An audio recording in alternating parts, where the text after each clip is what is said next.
Salomão revela em Provérbios 19 como aprender com a dor e confiar no tempo de Deus. Quando a dor aperta, a mente pede atalhos e o coração grita por agora, mas Provérbios 19 nos convida a um caminho mais alto, aprender com a dor em vez de fugir dela e confiar no tempo de Deus em vez de forçar portas. Hoje vamos transformar pressa em prudência, culpa em responsabilidade, ansiedade em passos fiéis. Você não precisa de um plano perfeito, precisa de um próximo gesto verdadeiro. É aqui que caráter, conselho e paciência deixam de ser palavras bonitas e viram direção para a sua semana. Relâmpago sem trovão. A pressa parece luz. Um clarão num céu escuro, um estalo de resolvi, um clique, uma resposta atravessada, um acordo assinado sem ler, uma promessa feita para silenciar o desconforto. O problema é que relâmpago não é manhã. Ilumina por um segundo e devolve a noite mais espessa. Provérbios 19 expõe esse mecanismo com precisão. Decisão sem escuta fabrica conserto que vira novo problema. O impulso não consulta o dado, não honra o limite, não mede o impacto. Ele apenas alivia o incômodo do instante. E todo alívio comprado sem critério envia boleto para o futuro. Retrabalho, reparos morais, desculpas recorrentes, confiança gasta. A cura começa com um freio simples, desacelerar o sim e alongar a escuta. Antes de assinar, perguntar. Antes de responder, respirar. Antes de prometer, calcular. A sabedoria não demoniza velocidade, ela exige direção. Há decisões que pedem rapidez, mas nenhuma pede cegueira. O passo maduro troca espetáculo por processo. Em vez de eu dou um jeito, surge eu confirmo, te retorno em 1 hora, com prazos que cabem. Em vez de topo tudo para ontem, surge posso fazer A com qualidade até tal dia. Se precisar de B também, redistribuímos. Parece menos heróico, é muito mais santo. O resultado é luz que permanece, não clarão que confunde. A pressa também gosta de atalhos emocionais. O recado duro enviado no calor, a conversa evitada com um presente, o silêncio que finge paz e empurra rancor para debaixo do tapete. O caminho novo pede engenharia de tom. Fato primeiro, rótulo nunca. Pedido claro, prazo possível. E se o sangue ainda ferve, pausa. 3 respirações profundas mudam o que você diz e como diz. A mesma verdade dita um pouco depois se torna ponte. E pontes encurtam distâncias que o grito só aumenta.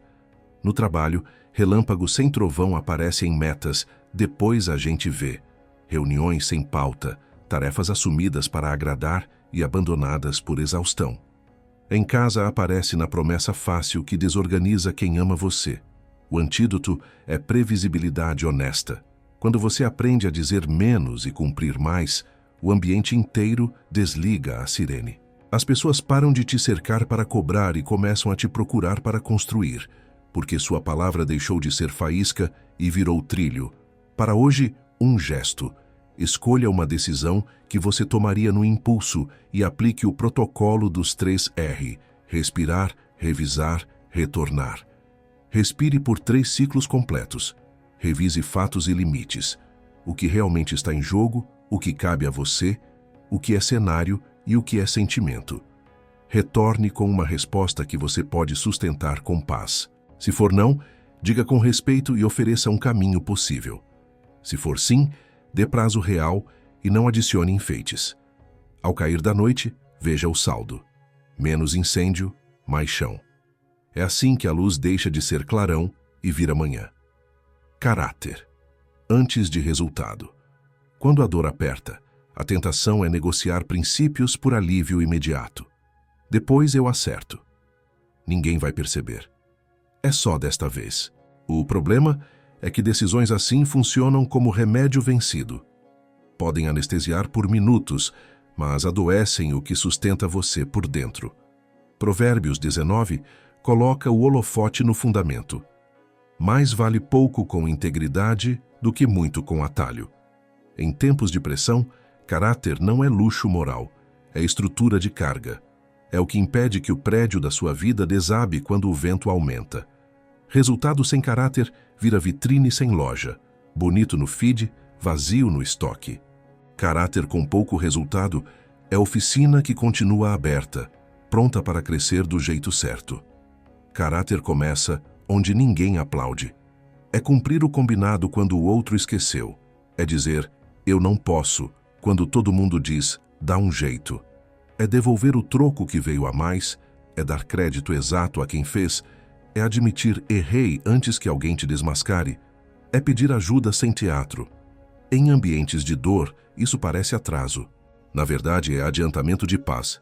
Você paga agora a fatura da verdade para não ficar devendo versões amanhã. Quem atravessa a crise com integridade sai do outro lado devendo menos a si mesmo. E essa é a dívida mais cara de todas quando a noite chega. Há uma troca silenciosa que acontece quando a dor visita, a de valer pelo que entrego para valer pelo que sou enquanto entrego. Não é demissão da excelência, é purificação do motivo. A pergunta deixa de ser como eu apareço e vira como eu permaneço confiável. Essa virada muda sua agenda. Você reduz promessas, aumenta a presença, troca metas performáticas por acordos sustentáveis, corrige cedo, agradece sempre, documenta o que importa, evita atalhos que pedem escuridão. O fruto é previsibilidade. Gente íntegra é farol em noite feia, não grita, não pisca, não muda de posição conforme a maré. Apenas fica onde deve, com a luz que tem, e por isso guia. Caráter também é coragem de perder. Nem todo contrato que paga bem paga em paz. Nem toda chance que abre porta cabe na sua casa sem derrubar paredes. Às vezes, honrar Deus e as pessoas exige dizer não a algo que todo mundo chamaria de milagre. O milagre, no entanto, é outro. Dormir com o nome limpo e acordar sem precisar fabricar versões. O custo? Menos aplauso imediato. O ganho? Um tipo de respeito que não depende de volume. O respeito de quem vê e pensa. Ali dá para confiar. Isso não compra likes, mas compra silêncio bom ao fim do dia. E silêncio bom é ouro em tempos de ruído. Na prática, caráter em Provérbios 19 tem 3 colunas.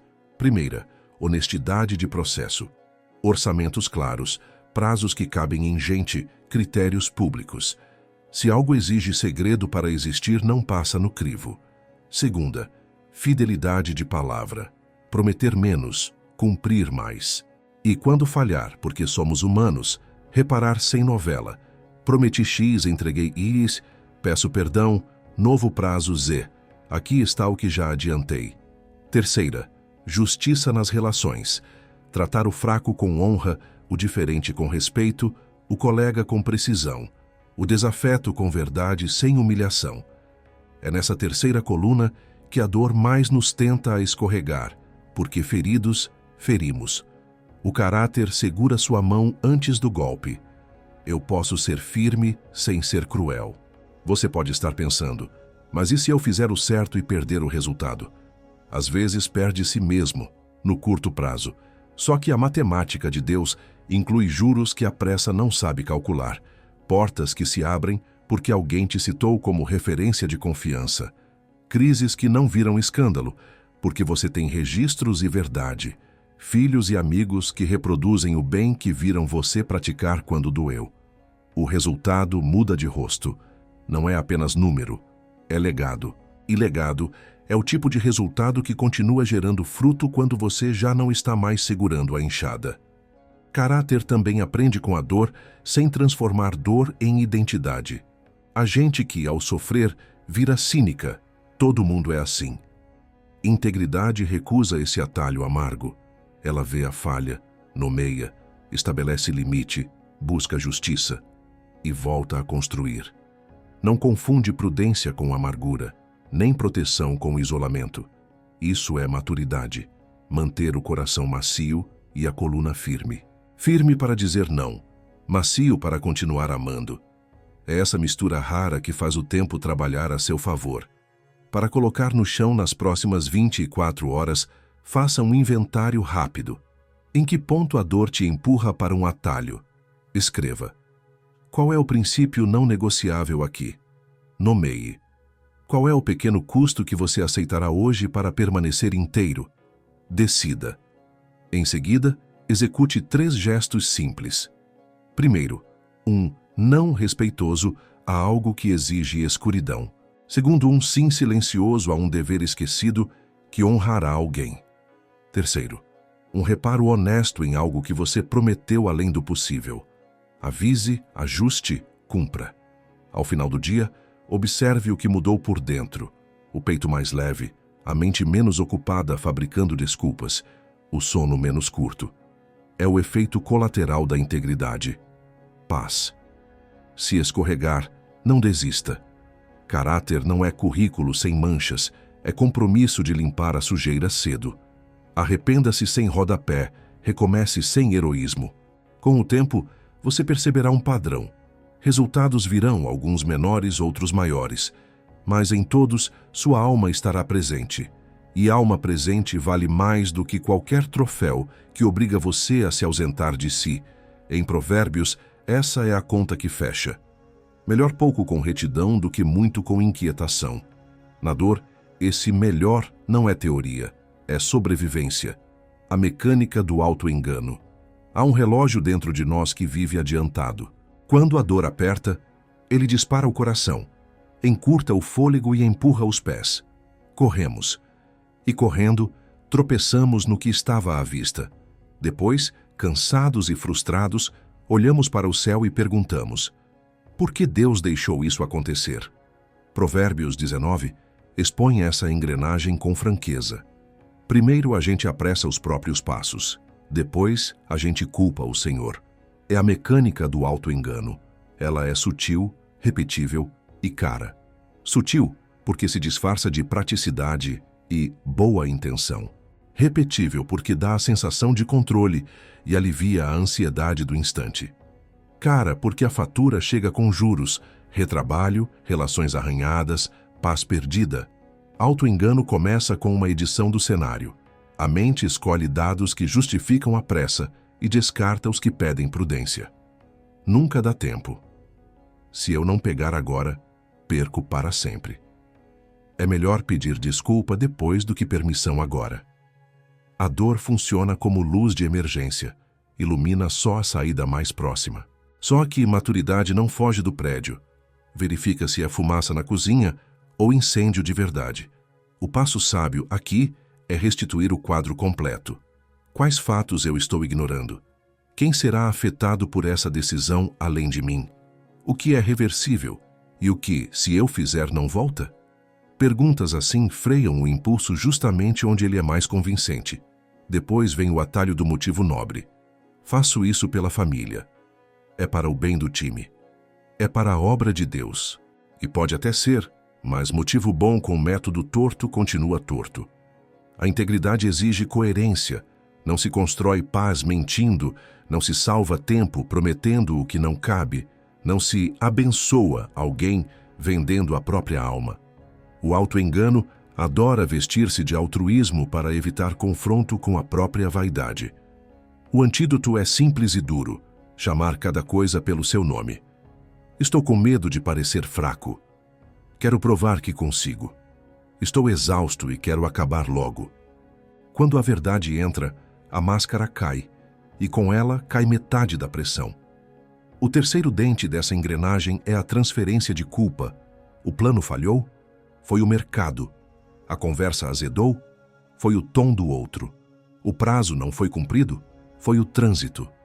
É claro que há fatores externos, mas o coração maduro começa pelo que é sua parte, porque só o que é sua parte pode ser ajustado agora. A responsabilidade não é peso para esmagar, é alavanca para mover. Eu me comprometi sem checar, respondi sem ouvir. Assumi além do possível. Essa honestidade não te diminui, te devolve governo. Deus não nos convida a carregar o mundo, nos chama a carregar a cruz certa, a da própria veracidade. Como quebrar a mecânica na prática? Instale 3 travas de segurança. Primeira trava: o teste do tempo curto. Dê a si mesmo 15 minutos entre o impulso e a decisão quando possível. Nesse intervalo, escreva numa linha o que você quer fazer e na linha abaixo o cenário se der errado. Ainda quer. Segunda trava. O teste da luz. Essa decisão precisa de segredo para existir? Se precisa, não passou. Terceira trava. O teste do outro. Pergunte a alguém que não lucra com seu sim se você está vendo tudo. O auto-engano morre quando escuta uma voz que não ecoa seu desejo. Há também a trava da oração honesta. Não a oração que tenta convencer Deus a assinar embaixo do que você já decidiu, mas a que oferece o desejo e aceita a resposta. Senhor, eu quero muito isto. Se for vaidade, corta. Se for medo, trata. Se for teu, confirma. Fique o tempo necessário para a ansiedade perder mandato. Às vezes, a resposta será agora não. A alma que confia aprende que agora não de Deus não é nunca, é proteção para que a bênção não vire peso. Outras vezes, a resposta será sim, mas com outro método. E então você troca o atalho pela estrada certa, mais longa por fora, muito mais curta por dentro. No trabalho, a mecânica do auto-engano aparece como otimismo operacional, projeções sem base, promessas que dependem de milagres diários, cronogramas que ignoram gente.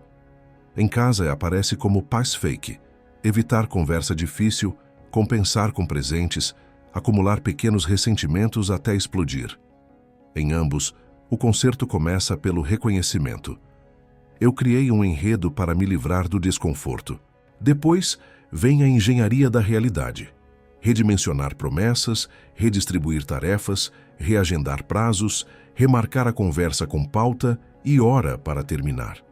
A dignidade retorna quando a verdade volta para a mesa. Talvez você esteja carregando uma frustração antiga que terminou em acusação a Deus. Eu tentei, ele não quis. À luz de Provérbios 19, vale refazer a perícia. Houve passos apressados? Houve conselhos ignorados? Houve limites atropelados?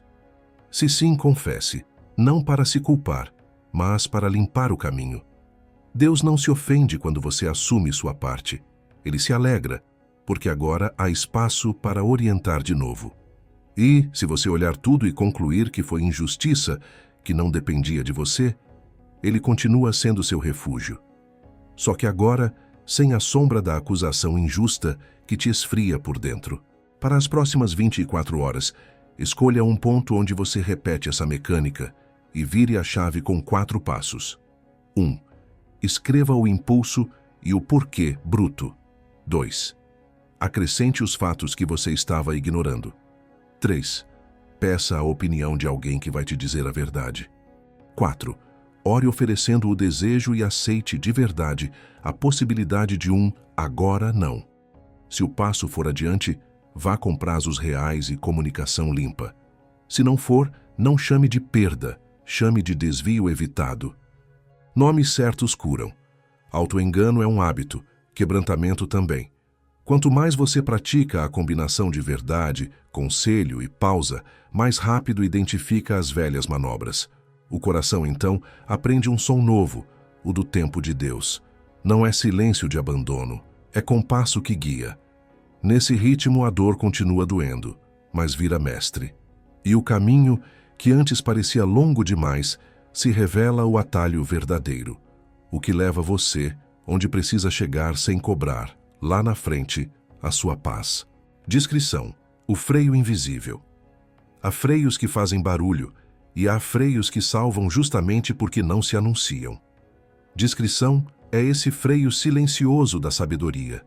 Ela não vira manchete, mas evita acidentes. Em tempos de dor, nossa tendência é aumentar volume, ampliar plateia, publicar sentimentos como se a exposição aliviasse o peso. Às vezes, alivia por minutos, quase sempre multiplica ruído por dias. A discrição, ao contrário, escolhe o foro certo, a hora certa e a medida certa. Não é omissão covarde, é coragem com engenharia. É perguntar primeiro se falar agora ajuda, se falar aqui constrói, se falar assim honra. Se a resposta for não, o freio atua. Você segura, organiza, reza, consulta e só então solta a marcha. O resultado é uma trilha menos espetacular e muito mais segura. Discrição começa separando segredo de privacidade. Segredo esconde o que deveria vir à luz. Privacidade protege o que precisa de preparo. Um pedido de perdão exigido em rede vira humilhação. Feito em privado, cura. Uma correção disparada em grupo vira show. Dirigida à pessoa envolvida, gera arrependimento possível. A discrição não tira a verdade da mesa, apenas escolhe um prato menor e menos barulhento para servi-la. E isso muda a digestão da alma. Quem recebe não se sente exposto, quem fala não se sente vingado. Ambos se sentem chamados à responsabilidade. O freio invisível também regula a velocidade. Nem todo silêncio é conivência, e nem toda pressa é coragem. Há palavras que só ficam verdadeiras depois de uma noite de sono. A dor afina o ouvido para a própria voz e ensurdece para a voz do outro. A discrição devolve tempo para que o tom desça, os fatos apareçam, o espírito sopre. Quantas vezes você, ao esperar algumas horas, percebeu que metade do discurso cairia sozinho? A prudência que cala por um pouco não fabrica mentiras, fabrica chance de precisão. É a diferença entre estilhaçar com o impulso e aparar com o esmero. O mesmo vale para confidências. A pessoa ferida quer colo e testemunhas. Testemunhas demais transformam cuidado em fofoquinha piedosa. A discrição propõe um ombro e um caderno, não um palco. Você desabafa com quem pode guardar, orar, aconselhar e, se preciso, confrontar. Saem nomes, entram princípios, saem acusações, entram fatos, e você sai com um próximo passo definido, não com uma torcida formada. Isso preserva reputações enquanto a verdade faz seu trabalho. E reputações preservadas valem ouro quando, depois de tudo, for hora de seguir convivendo. No trabalho, a discrição aparece como respeito aos canais. Feedback vai para a pessoa, não para o corredor. Divergência técnica vira pauta, não boato. Reconhecimento é dado em público com precisão. Correção é feita em privado com documentação. A equipe aprende que, com você, ninguém será usado como exemplo negativo. O clima baixa, a confiança sobe, os resultados agradecem. Em casa, a discrição evita transformar a sala em tribunal e a mesa em ringue. Questões de casal não viram novela para parentes. Disciplina de filhos não vira show para vizinhos. Cada coisa no seu lugar cria lares onde as pessoas se sentem seguras para falhar, se levantar e continuar pertencendo. Discrição também é guardar a vida de oração do exibicionismo do momento. Dor quer likes espirituais. Sabedoria busca o Deus que vê em secreto. Você ora nomes em voz baixa. Entrega mágoas com honestidade. Pede direção sem discurso. E ao receber resposta, não transforma a orientação em arma para vencer pessoas, transforma em serviço para construir pessoas. Essa reserva dá espessura ao que você crê. Quem te observa nota menos slogans e mais serenidade. Você fala menos de Deus como bandeira e o exala mais como clima. Mas a discrição não é desculpa para evitar confrontos necessários. Há horas em que o amor exige luz total. Abuso, fraude, mentira persistente, dano coletivo. Mesmo assim, o freio invisível atua escolhendo instâncias corretas. Liderança, justiça, processos formais. O objetivo deixa de ser performance moral e volta a ser reparo real. E se alguém te acusar de frieza, lembre-se, calor sem critério incendeia a casa, temperatura justa cozinha o pão. A cada caso a pergunta é a mesma. Que formato de verdade produz arrependimento, proteção e futuro? A resposta raramente é expor a todos agora. Praticamente como instalar esse freio em 24 horas. Antes de qualquer conversa difícil, faça o teste triplo. Foro, foco, forma, foro. Este assunto será tratado com a pessoa envolvida e, se necessário, com quem tem autoridade para agir. Foco. Vou me ater a fatos com data e impacto, não a rótulos e intenções? Forma. Posso dizer isso de um jeito que preserve dignidade e proponha um caminho? Se algum ponto falhar, adie alguns minutos, reescreva, ore. Depois, execute curto. Uma frase que nomeia, outra que pede. Um prazo que organiza. Finalize registrando o combinado para que a memória não fabrique versões. A descrição brilha mesmo quando ninguém vê. Ela não rende aplauso imediato porque não faz barulho. Rende outra coisa, mais rara: confiança de longo prazo. Pessoas começam a te procurar para tratar assuntos sensíveis porque sabem que seu canal não vaza. Líderes confiam tarefas críticas porque sabem que você não transforma falhas em munição. Sua casa descansa porque entende que seus segredos não viram pauta de mesa alheia. E o seu coração respira porque não precisa sustentar uma persona pública diferente da pessoa privada. Há uma paz que só existe quando a boca tem fechaduras e chaves. Talvez você tenha o hábito de falar para aliviar. Alívio é legítimo, mas que seja no lugar certo. Escolha hoje um amigo fiel, um conselheiro maduro, um pastor sensato e transfira para esse espaço o que você andava espalhando na praça. Combine regras simples: confidencialidade, foco em fatos, busca de próximo passo. Faça o mesmo com as conversas que precisa ter. Tire-as da internet, dos grupos, das indiretas e coloque-as numa mesa com hora para começar e terminar. No fim do dia, observe como o clima muda. Menos eco, mais direção, menos audiência, mais conserto. É o freio invisível funcionando. E se você errou feio nesse ponto? Se expôs demais, falou o que não devia, vazou segredos? A própria descrição te ensina a reparar em silêncio.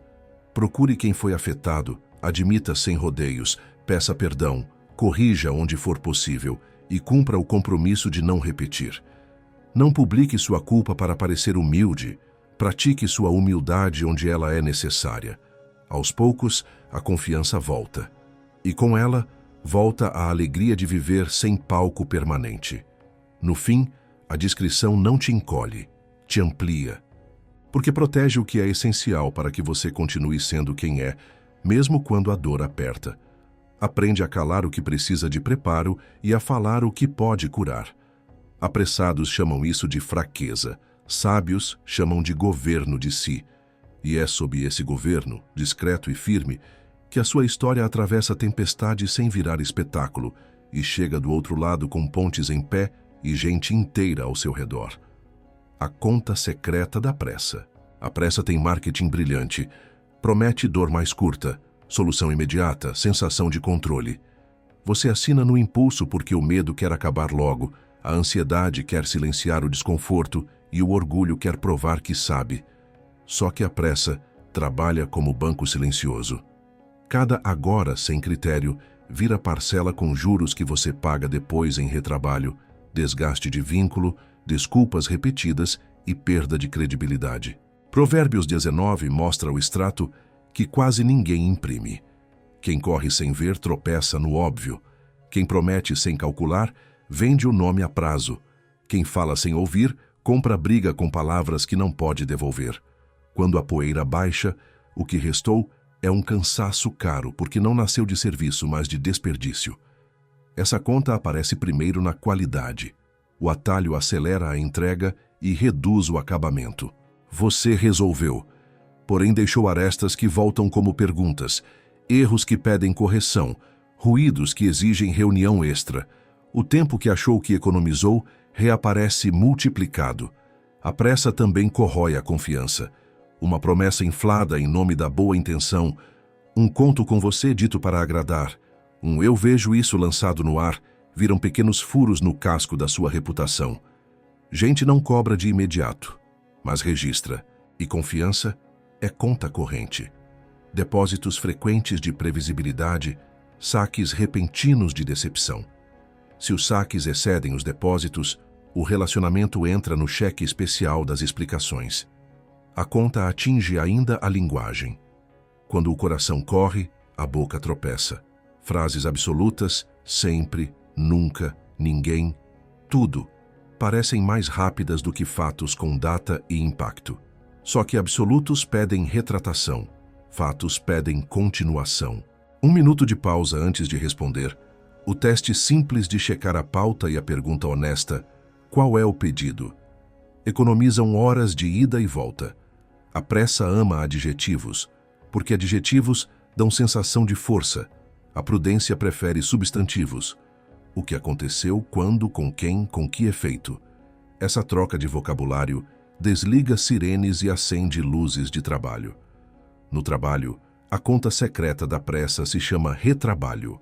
Cronogramas fantasiosos, metas que ignoram pessoas, decisões tomadas sem consulta aos afetados. A equipe paga com noites esticadas, erros em cascata, clima de urgência permanente que mata a criatividade. O antídoto é liderança que perde tempo alinhando e por isso ganha tempo executando. Reunião curta com começo, meio e fim, responsabilidades claras, prazos que cabem no corpo, documentação mínima que evita guerra de versões.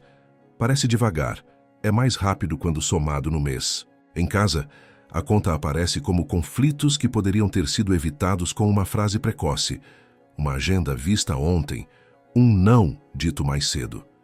Boa parte das brigas familiares não é de conteúdo, é de cronograma. A pressa atrasada vira acusação. Há também o pedágio espiritual. A pressa ocupa o espaço onde a oração deveria entrar. Você decide e pede que Deus abençoe depois. Ele é misericordioso e muitas vezes conserta, mas te chama a outra ordem. Consulta, depois ação. 5 minutos de torre antes do envio de uma mensagem difícil. 3 versículos mastigados antes de uma reunião decisiva. Um pedido de sabedoria antes de aceitar um compromisso que te seduz. Não é misticismo. É respeito à realidade de que você não enxerga tudo e precisa de aquele que vê. O tempo perdido na consulta é salvo na estrada com menos acidentes. Como reverter esse ciclo sem paralisar a vida? Instale 3 práticas pagadoras de juros. Primeiro, o intervalo de integridade. Entre o estímulo e a resposta, crie um espaço fixo sempre que possível. 3 respirações, água, olhar para essa agenda. Nesse intervalo, pergunte 3 coisas. O que é fato? O que é sentimento? O que é minha parte? Segundo, o orçamento do sim. Antes de aceitar algo, escreva num papel o custo invisível, tempo real, pessoas envolvidas, energia emocional, impacto no cuidado com os seus. Se não couber, negocie formato ou prazo. Se não houver negociação, diga não com respeito. Terceiro, o protocolo de retorno. Se prometeu resposta, marque hora para voltar. Mesmo que seja para dizer, ainda não tenho tudo, aqui está o que já sei e o novo prazo. A ansiedade do outro desinfla quando encontra previsibilidade. A sua paz aumenta quando a palavra não fica solta. A pressa ainda tentará te seduzir com o argumento da oportunidade única. Às vezes é verdade, quase sempre é ilusão. O Deus que governa tempos não precisa que você viole princípios para receber um bom presente. Portas que só se abrem se você mentir, mascarar, sacrificar seu lar ou sua saúde, não são portas, são armadilhas pintadas. A fé no tempo de Deus não te torna lento, te torna seletivo. Você aprende a separar ouro de bijuteria brilhante e isso se faz olhando além do brilho. Qual é o custo de manutenção desta escolha? Que tipo de pessoa preciso me tornar para sustentá-la? O que perderá ar para que isto entre? Por fim, repare cedo. Se a pressa passou e já cobrou sua parcela, não empurre o boleto para debaixo do tapete. Procure quem foi afetado, reconheça sem rodapé, proponha um ajuste e cumpra. O reparo rápido é o único atalho legítimo. Encurta danos, preserva vínculos, resgata futuro. Quem vê você corrigir cedo aprende a confiar de novo, porque entende que, mesmo quando você erra, não o deixa pagando sozinho. Essa cultura de micro-reparos barateia crises, como manutenção preventiva barateia oficina. Para as próximas 24 horas, escolha uma frente onde a pressa governa e faça um experimento. 1. Diminua um compromisso aceito no impulso e renegocie o prazo com honestidade. 2. Transforme uma conversa inflamável em troca precisa usando 3 frases. Aconteceu X. O impacto foi Ixios. Proponho Z até tal hora. 3. Insira 1 minuto de oração antes de cada decisão que mexe com gente. Ao fim do dia, observe os boletos que não chegaram. Essa é a contabilidade invisível da sabedoria. Menos clarões, mais manhã. E manhã é quando a vida de fato começa a fazer sentido. Conselho que salva meses. Há dores que se resolvem com coragem. Há dores que só se encurtam com conselho. Em Provérbios, correr sozinho é receita para tropeçar no óbvio. Ouvir certo na hora certa é encurtar caminhos que, sem guia, virariam labirintos. Quem já pagou caro por decisões apressadas sabe. Um bom conselheiro entrega duas coisas que a pressa nunca dá: perspectiva e limite. Perspectiva recoloca a sua história num mapa maior, revela pontos cegos, devolve proporção ao que o medo aumentou. Limite impede promessas que seu corpo não sustenta, orçamentos que sua casa não comporta e guerras que o seu coração não precisa travar. Conselho, portanto, não é luxo intelectual, é economia espiritual e emocional. Ele não substitui sua responsabilidade, dá a ela trilhos. O orgulho, porém, encurta o caminho e alonga o prejuízo. Ele sussurra que pedir ajuda diminui, que cada caso é um caso, que ninguém entenderá seu contexto. E com isso, mantém você dentro do seu próprio eco. Quando o mundo interior está barulhento, a mente não busca a verdade, busca alívio. Por isso, o primeiro passo é teológico antes de ser prático.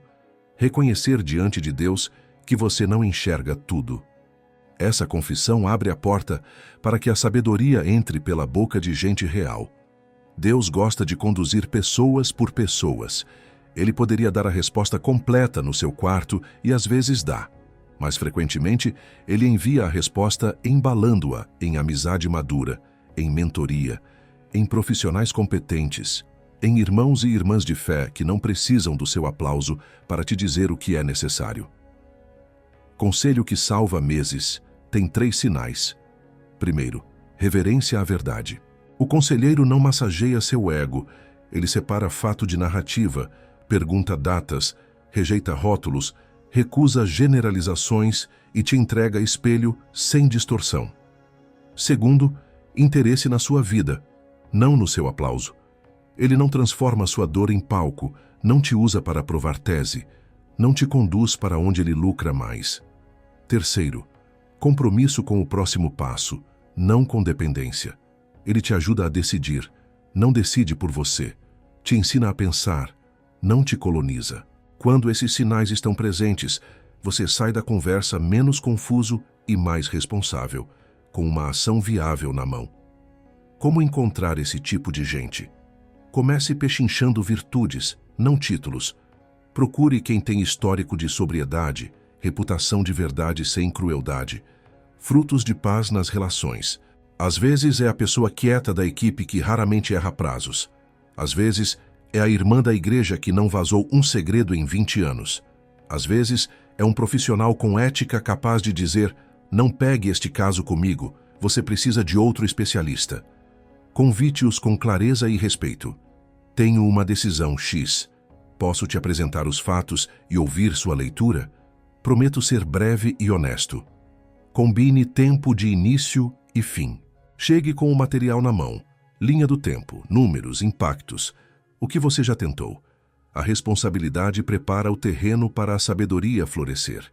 Em casa, conselho que salva meses é conversar antes de assumir compromissos que comprometem todos.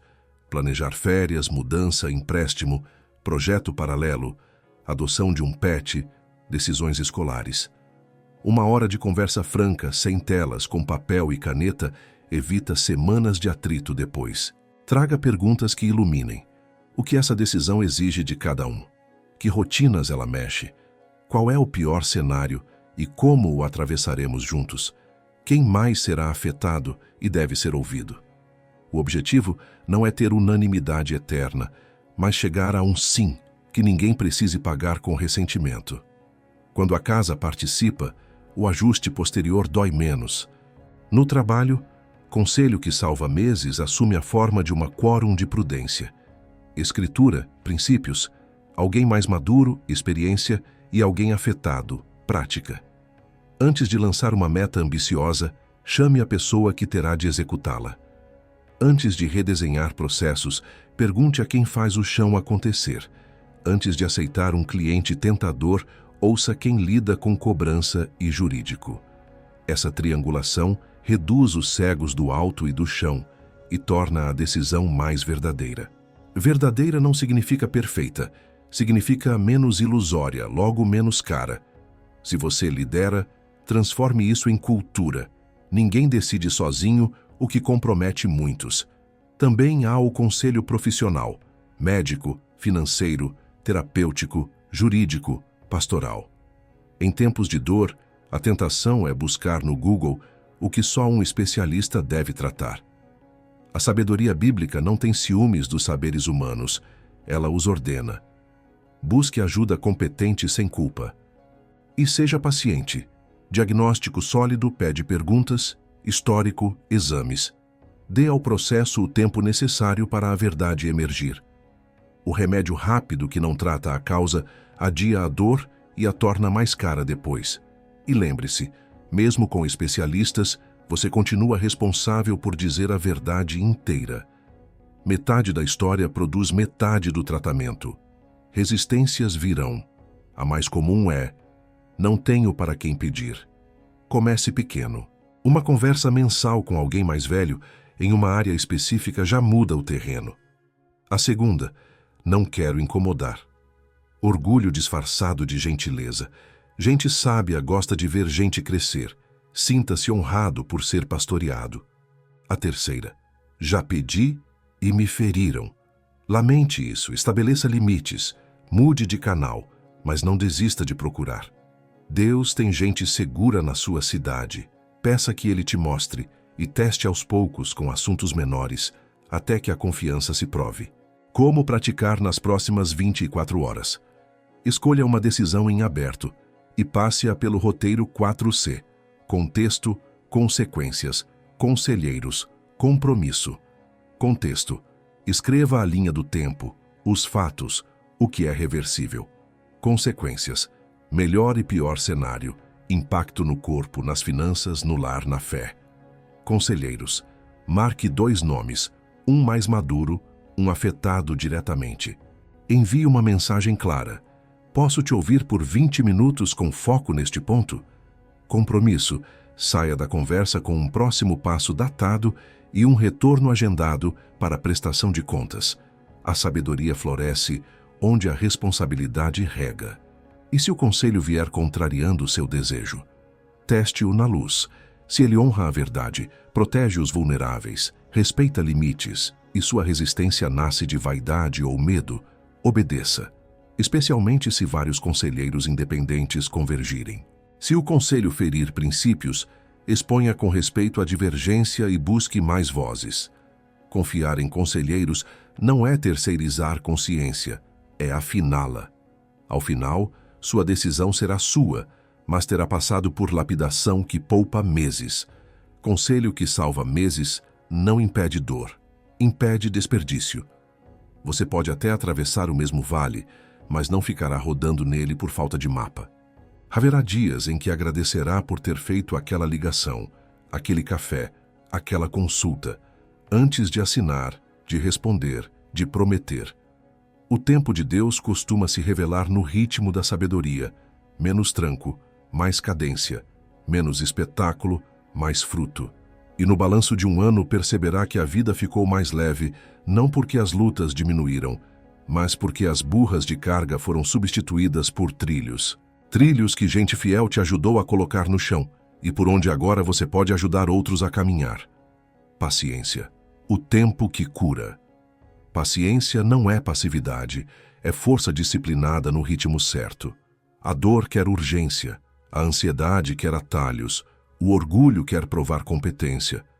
A paciência, porém, sabe esperar trabalhando. Obedece ao próximo passo que cabe hoje e recusa o teatro de consertar o que só Deus ordena com o tempo. Ela é longanimidade, fôlego longo.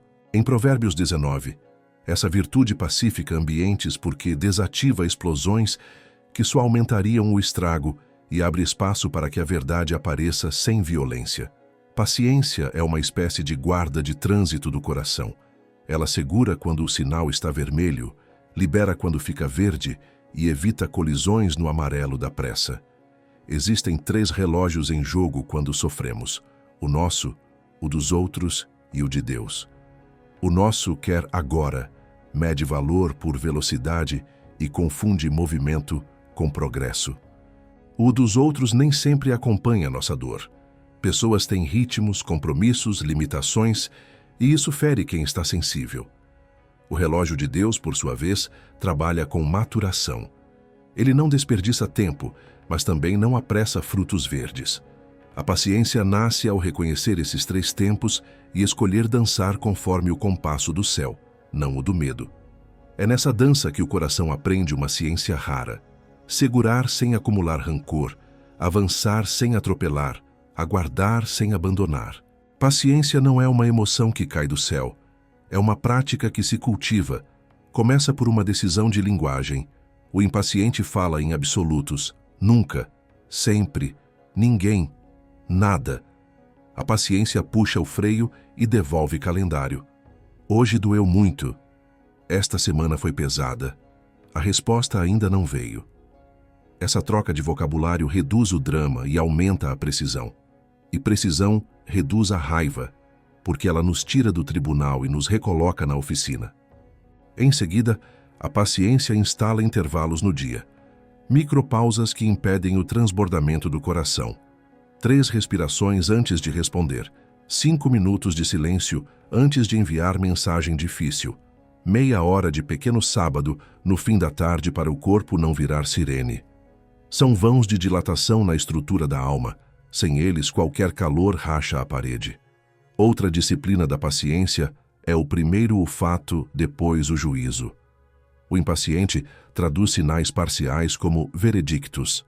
A paciência coleta dados suficientes, pergunta, confirma, adia o rótulo.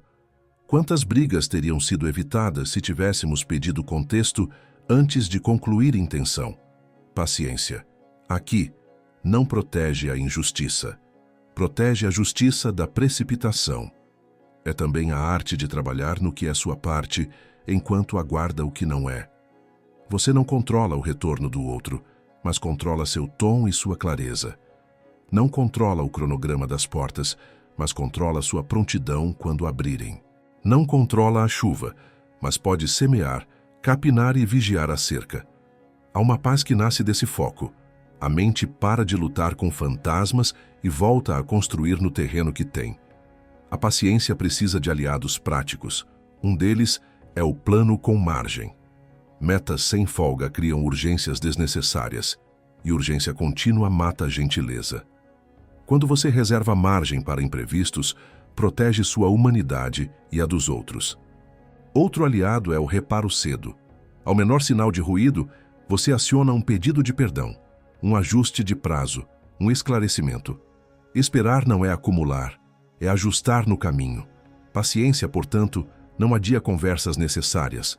Ela melhora o momento e a forma dessas conversas. E quando o caso é grave, ela combina firmeza com cadência. Aciona instâncias corretas, documenta, estabelece limites, sem explodir o ambiente, em nome de resolver já. Há dores que só o tempo cura, porque envolvem reorganização de confiança. Você pode decidir perdoar hoje, mas a sensação levará dias para se alinhar. Pode pedir perdão agora, e o outro precisará de espaço para acreditar. Paciência sustenta esse intervalo sem cobrar juros emocionais. Ela não fica relembrando a cada manhã o que já entregou. Ela reafirma a entrega com ações coerentes. Esse tempo que cura não é inércia, é consistência. O mesmo tom, a mesma verdade, a mesma previsibilidade, até que a ferida pare de sangrar e vire cicatriz. A cicatriz não some, mas também não dói a cada toque. E isso basta para que a vida prossiga com dignidade. Talvez a sua impaciência venha de cansaço crônico. O corpo exausto não tem tanque para esperar. Por isso, paciência inclui higiene básica, sono mais cedo, comida de verdade, água, luz do dia, movimento. O espiritual e o físico não brigam, cooperam. Há orações que soam melhor depois de um cochilo. Há conversas que saem mais limpas depois de uma caminhada. Paciência cuida do corpo para que a alma tenha onde descansar enquanto Deus trabalha.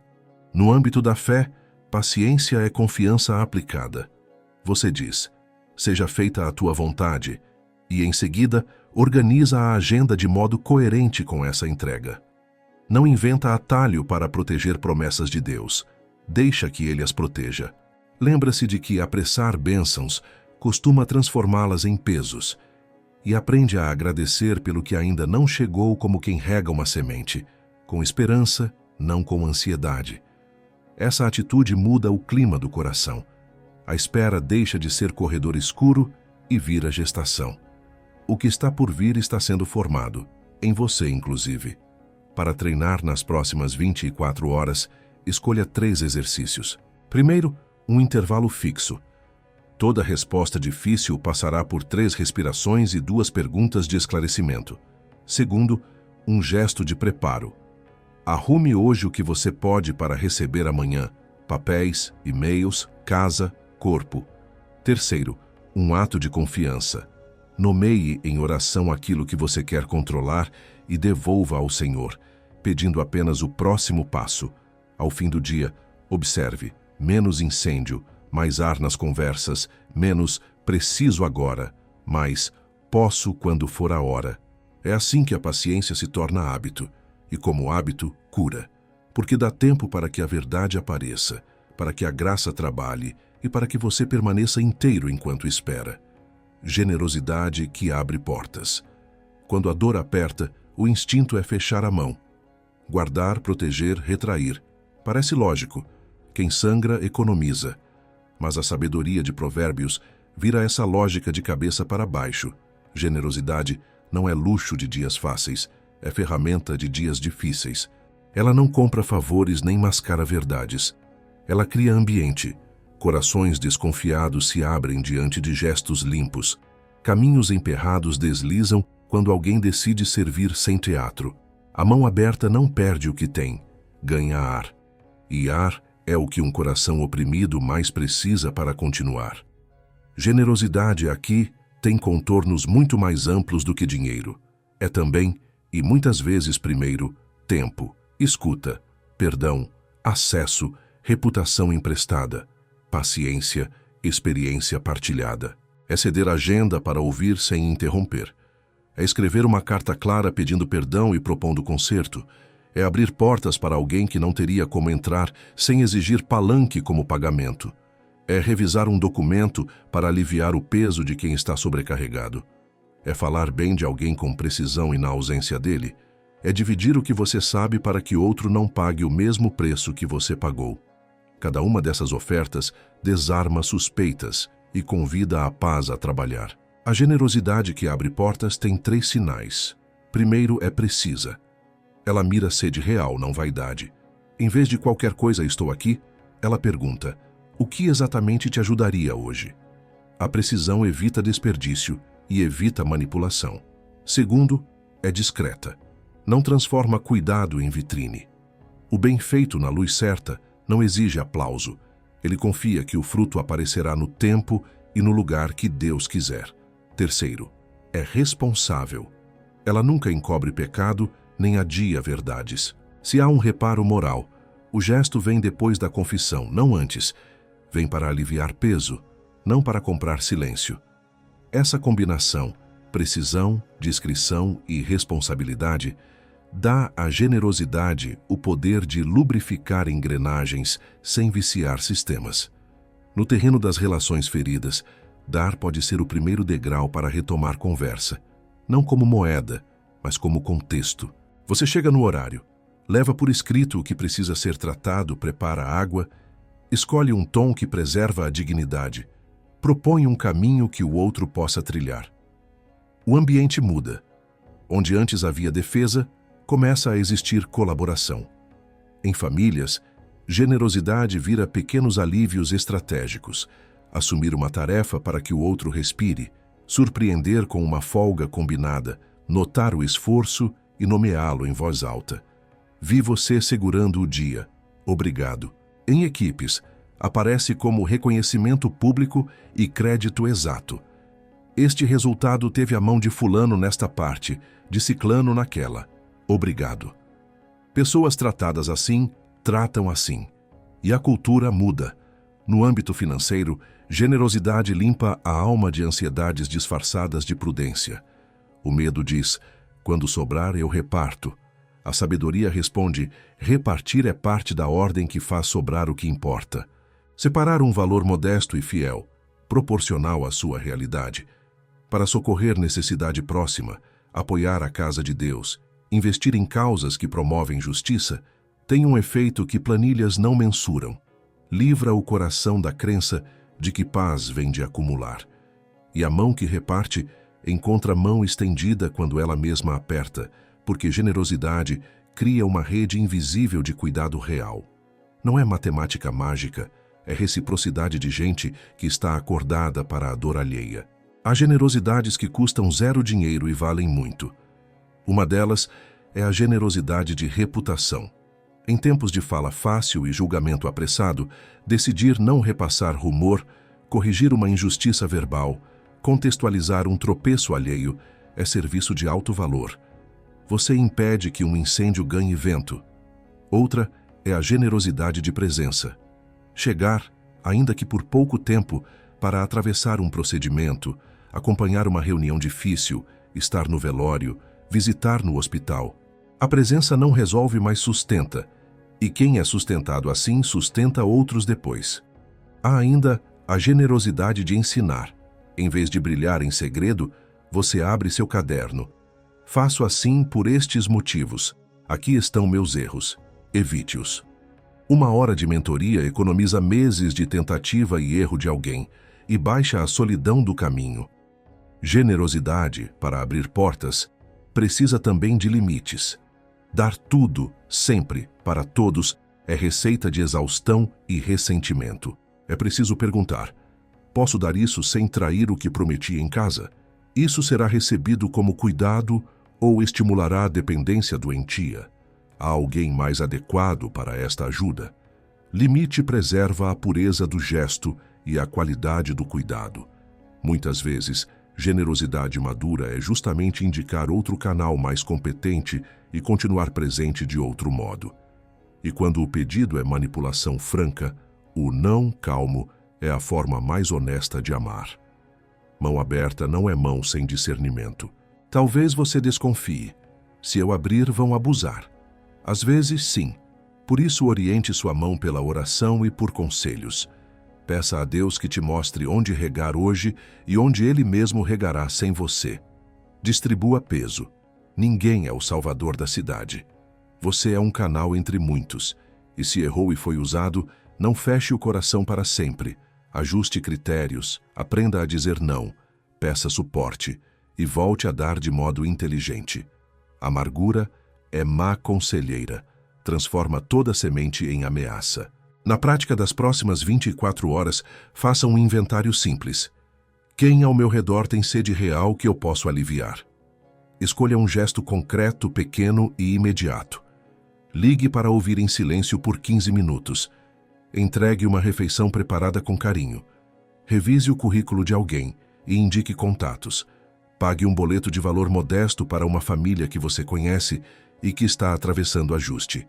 Escreva uma carta de agradecimento com fatos sobre como o trabalho de alguém te serviu. E se for um caso em que você feriu, uma generosidade a reparo. Confesse, proponha o conserto e acrescente um gesto que alivie o dano que você causou. Faça tudo isso sem publicar. Deixe que o fruto testemunhe. Ao fim do dia, perceba como a alma respira diferente quando dá de maneira certa. A generosidade não te empobrece, ela te despressuriza. Abre portas fora e por dentro. Portas de conversa, de reconciliação, de colaboração, de criatividade, de confiança. E te reeduca para o tempo de Deus, porque repartir te lembra que o provedor não é seu braço. Quando a próxima decisão vier, aquela que você quer resolver no impulso, talvez seja um gesto generoso a chave que faltava. Um copo d'água em tempo certo muda trajetórias.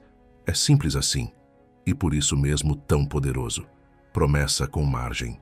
Prometer é fácil quando a emoção está alta e o cenário parece colaborador. A dor sossega por alguns minutos quando dizemos, eu dou conta, amanhã resolvo, deixa comigo. Só que promessa sem margem é cheque sem fundos de tempo e energia. Provérbios 19 nos educa para a sobriedade.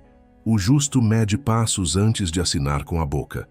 Não é medo de compromisso, é respeito ao peso de cada palavra, porque quando a promessa estoura, não quebra só a agenda, quebra confiança.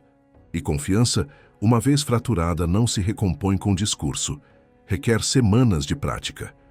Prometer com margem começa por admitir 3 realidades que o entusiasmo ignora. Primeira, o corpo tem limites. Ele precisa dormir, comer, desligar, pensar. Toda promessa que o trata como máquina gera dívida de irritação e erro. Segunda, pessoas não são peças. Elas adoecem, atrasam, interpretam diferente, têm demandas imprevistas. Compromissos que dependem de coreografia perfeita viram frustração. Terceira, o mundo muda. Um imprevisto legítimo desloca seu dia como uma maré. Quem promete como se nada pudesse acontecer, condena o futuro a viver pedindo desculpas. A prática começa na língua. Trocar eu te entrego hoje por eu te entrego até hoje às 18 horas. Trocar eu faço tudo por posso fazer a bem feito até sexta. B. Eu indico alguém ou movemos para a próxima semana. Enxugar adjetivos, crescer em substantivos. Promessa com margem é específica no escopo, clara no prazo, honesta nos critérios. Em casa isso soa como consigo buscar as crianças terça e quinta. Se precisar de mais um dia, eu reorganizo, mas preciso de aviso até a noite anterior. No trabalho, como nesta sprint, cabem 3 entregas reais. Se colocarmos 5, sacrificaremos qualidade ou saúde. Qual risco a liderança prefere assumir? A fala muda o clima porque cria previsibilidade. Prometer com margem não é desculpa para a lentidão crônica. É estratégia para manter constância. Constância é mais valiosa que explosões de produtividade cercadas de pedidos de perdão. A vida comum, a que educa filhos, sustenta equipes, constrói confiança, se alimenta de gente que aparece quando disse com o que combinou no tom que preserva o vínculo. Para isso, a agenda precisa de folgas oficiais, espaços brancos onde a vida real possa pousar sem derrubar tudo.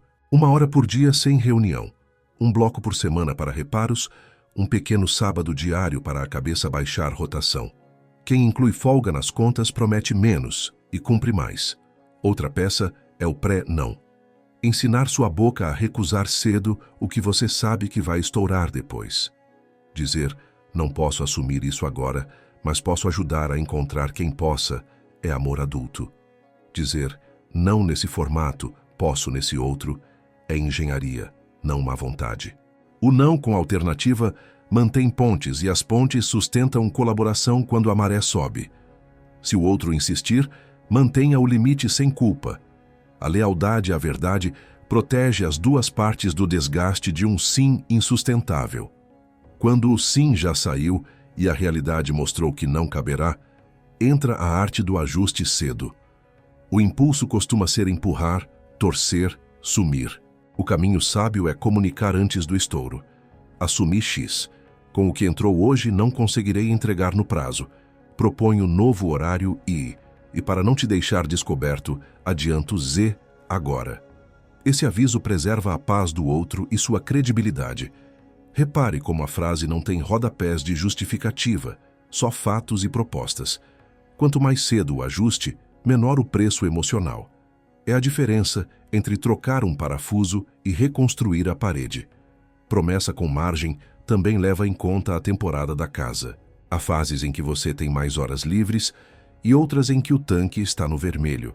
Doença na família, transição de trabalho, cuidado com filhos pequenos, mudanças. Continuar prometendo como se nada tivesse mudado é uma forma elegante de negar amor aos seus. A sabedoria ajusta expectativas conforme a estação. Fala com quem precisa ouvir. Neste mês, minha entrega cairá 20%. Combinamos revisitar no dia tal.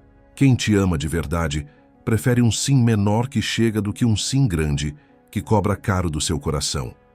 E quando você depende de promessas de outros? Não construa o castelo da sua agenda sobre areia alheia.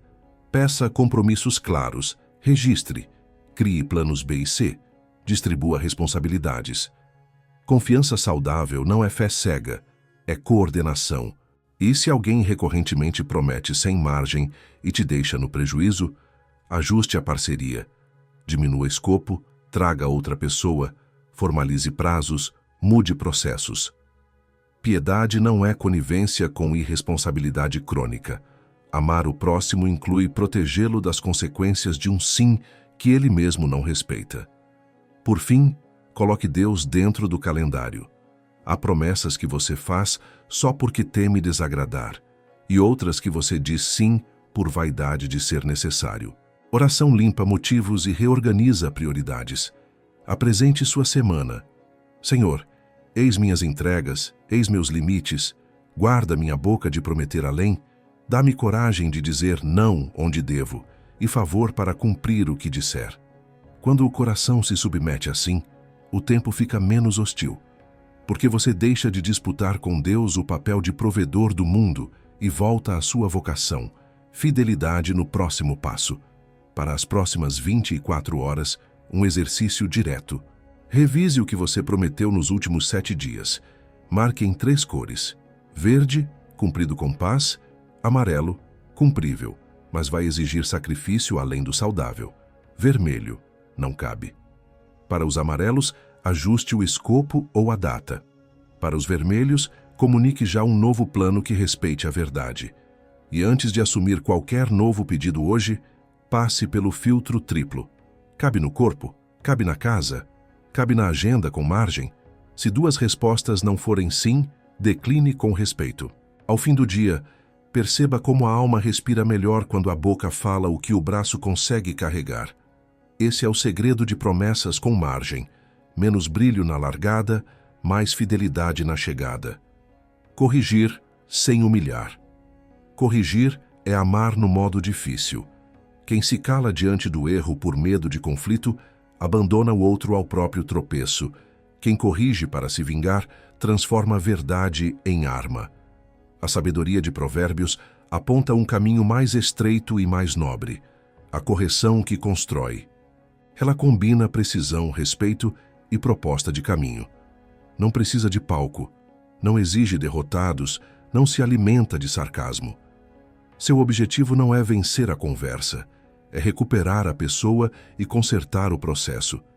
E quando a dor está instalada, essa engenharia de correção é o que impede que o ambiente se parta de vez. O primeiro passo é separar pessoa de comportamento. A humilhação confunde os dois. Você é assim, você nunca, você sempre. A correção sábia nomeia o ato, o contexto e o impacto. O que aconteceu quando, onde doeu. Essa precisão reduz a defensividade porque não ataca a identidade, convoca a responsabilidade. Em vez de você é irresponsável, na terça, às 18 horas, você não avisou sobre o atraso e o time ficou exposto. Precisamos alinhar como comunicar para evitar retrabalho e desgaste. Dito assim, a conversa sai do tribunal e entra na oficina. Oficina tem bancada, ferramenta e manual. Tribunal tem plateia, martelo e sentença.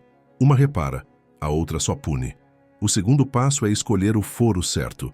Correção pública para erro privado vira show e faz estrago duplo.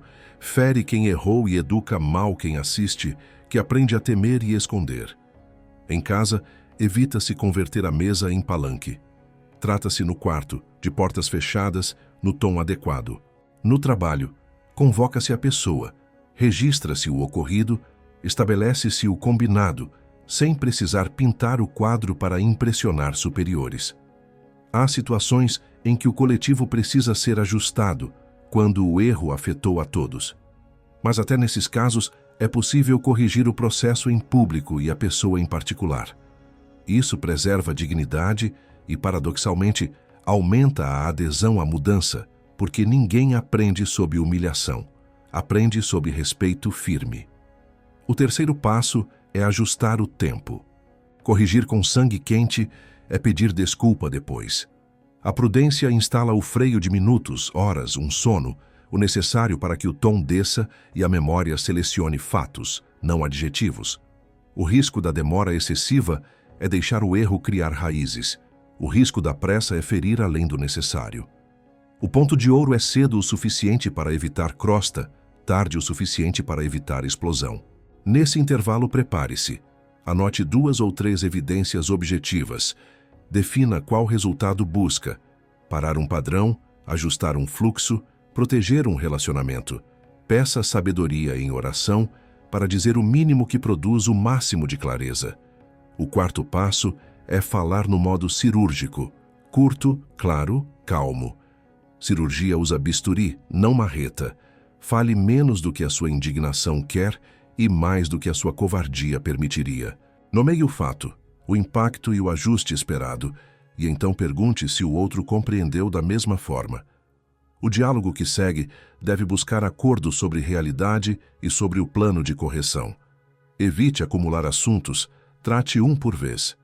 Em vez de varrer as pendências para a mesma conversa, marque novas datas, porque uma correção bem executada por semana vale mais do que 5 mal feitas em uma tarde de lavação de roupa.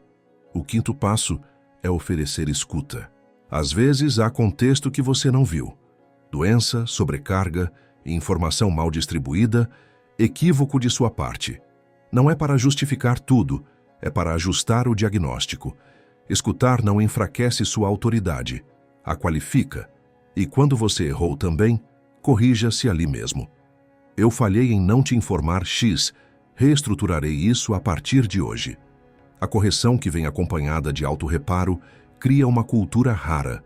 Todos se sentem chamados à responsabilidade, inclusive quem lidera. Onde isso acontece, a qualidade sobe sem a temperatura subir junto. O sexto passo é combinar futuro verificável.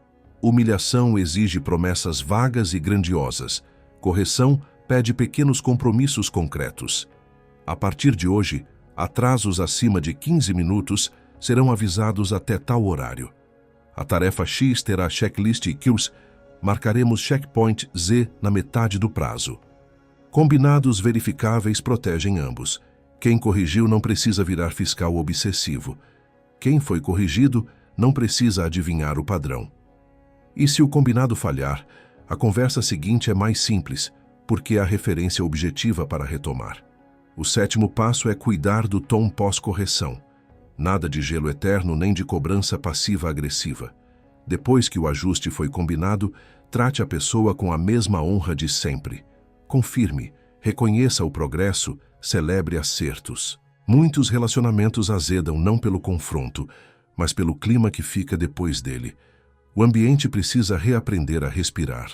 O elogio preciso, na sequência de uma correção justa, é como o sol depois da chuva. Seca o chão sem apagar a lição da água. Em casa, isso é dizer obrigado por ter ajustado. No trabalho, é registrar por escrito que a nova prática funcionou.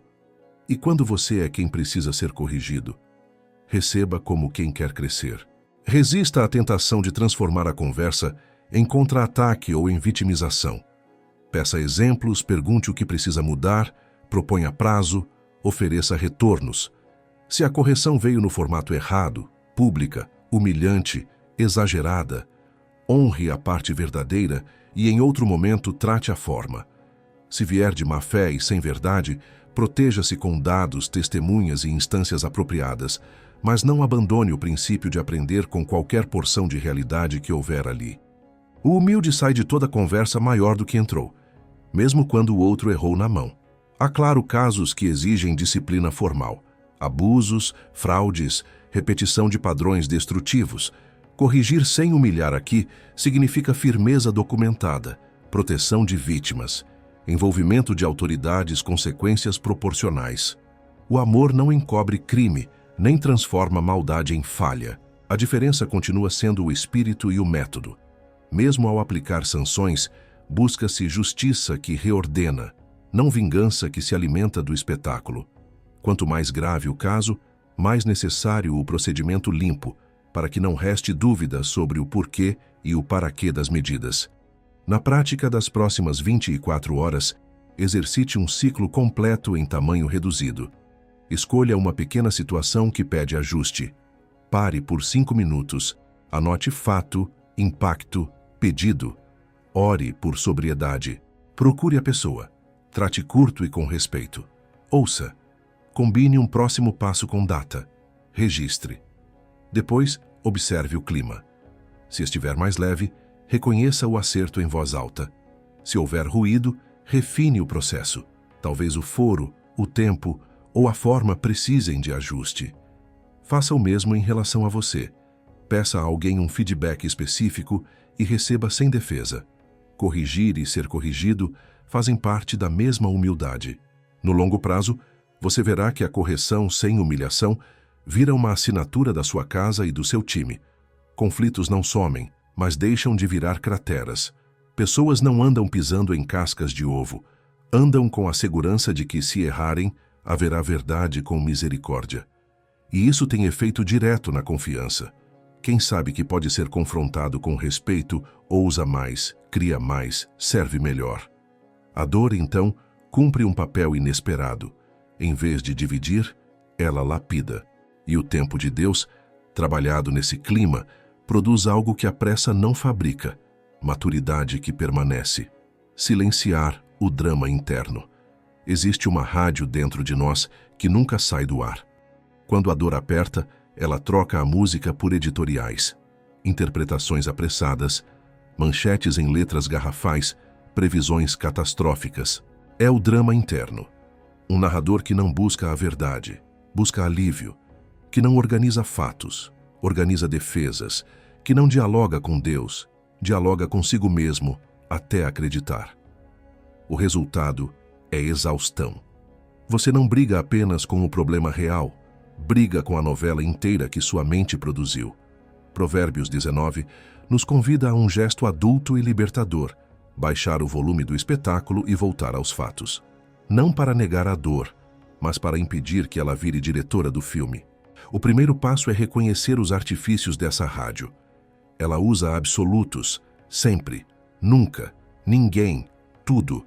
Generaliza intenções, fizeram de propósito, antecipa fracassos, vai dar errado de novo, lê pensamentos, ele me despreza, prevê o futuro com exatidão sombria. O antídoto começa por trocar o dicionário. Em vez de sempre, hoje. Em vez de ninguém, tal pessoa não respondeu.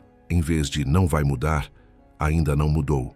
Ao recolocar calendário e nomes, você tira a toga da sua mente e devolve a ela um jaleco de técnico. Menos sentença, mais perícia. Por incrível que pareça, só essa troca baixa a frequência cardíaca, porque o corpo entende quando sai do tribunal. O segundo passo é restaurar a proporção. Drama interno usa lente macro em ofensas e lente wide em responsabilidades. Amplia a falha alheia até ocupar a tela inteira e minimiza sua parte até virar rodapé. A sabedoria manda inverter o truque, aproximar-se do que é sua parte e distanciar-se para enxergar o contexto do outro. Isso não te torna permissivo, te torna justo. Eu falei alto, eu prometi além do possível, eu adiei conversa necessária. Assumir a fração própria devolve governo, porque só sobre ela você pode agir hoje. E quando você age sobre o que cabe a você, o drama perde combustível. Ele se alimenta de impotência, morre de responsabilidade. O terceiro passo é o exame da segunda voz. Toda narrativa interna precisa passar por duas perguntas. Que fato sustenta isso? E que outra leitura plausível existe? Se a resposta à primeira for fraca, eu senti, eu acho, eu sei como é, já há ajuste a fazer.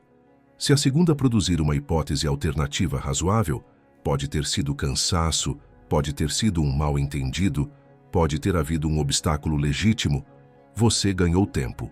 Tempo é ouro para corações feridos, porque permite que a temperatura desça e a conversa aconteça sem explosões. Quem pratica o exame da segunda voz economiza pedidos de perdão por palavras que não precisava ter dito.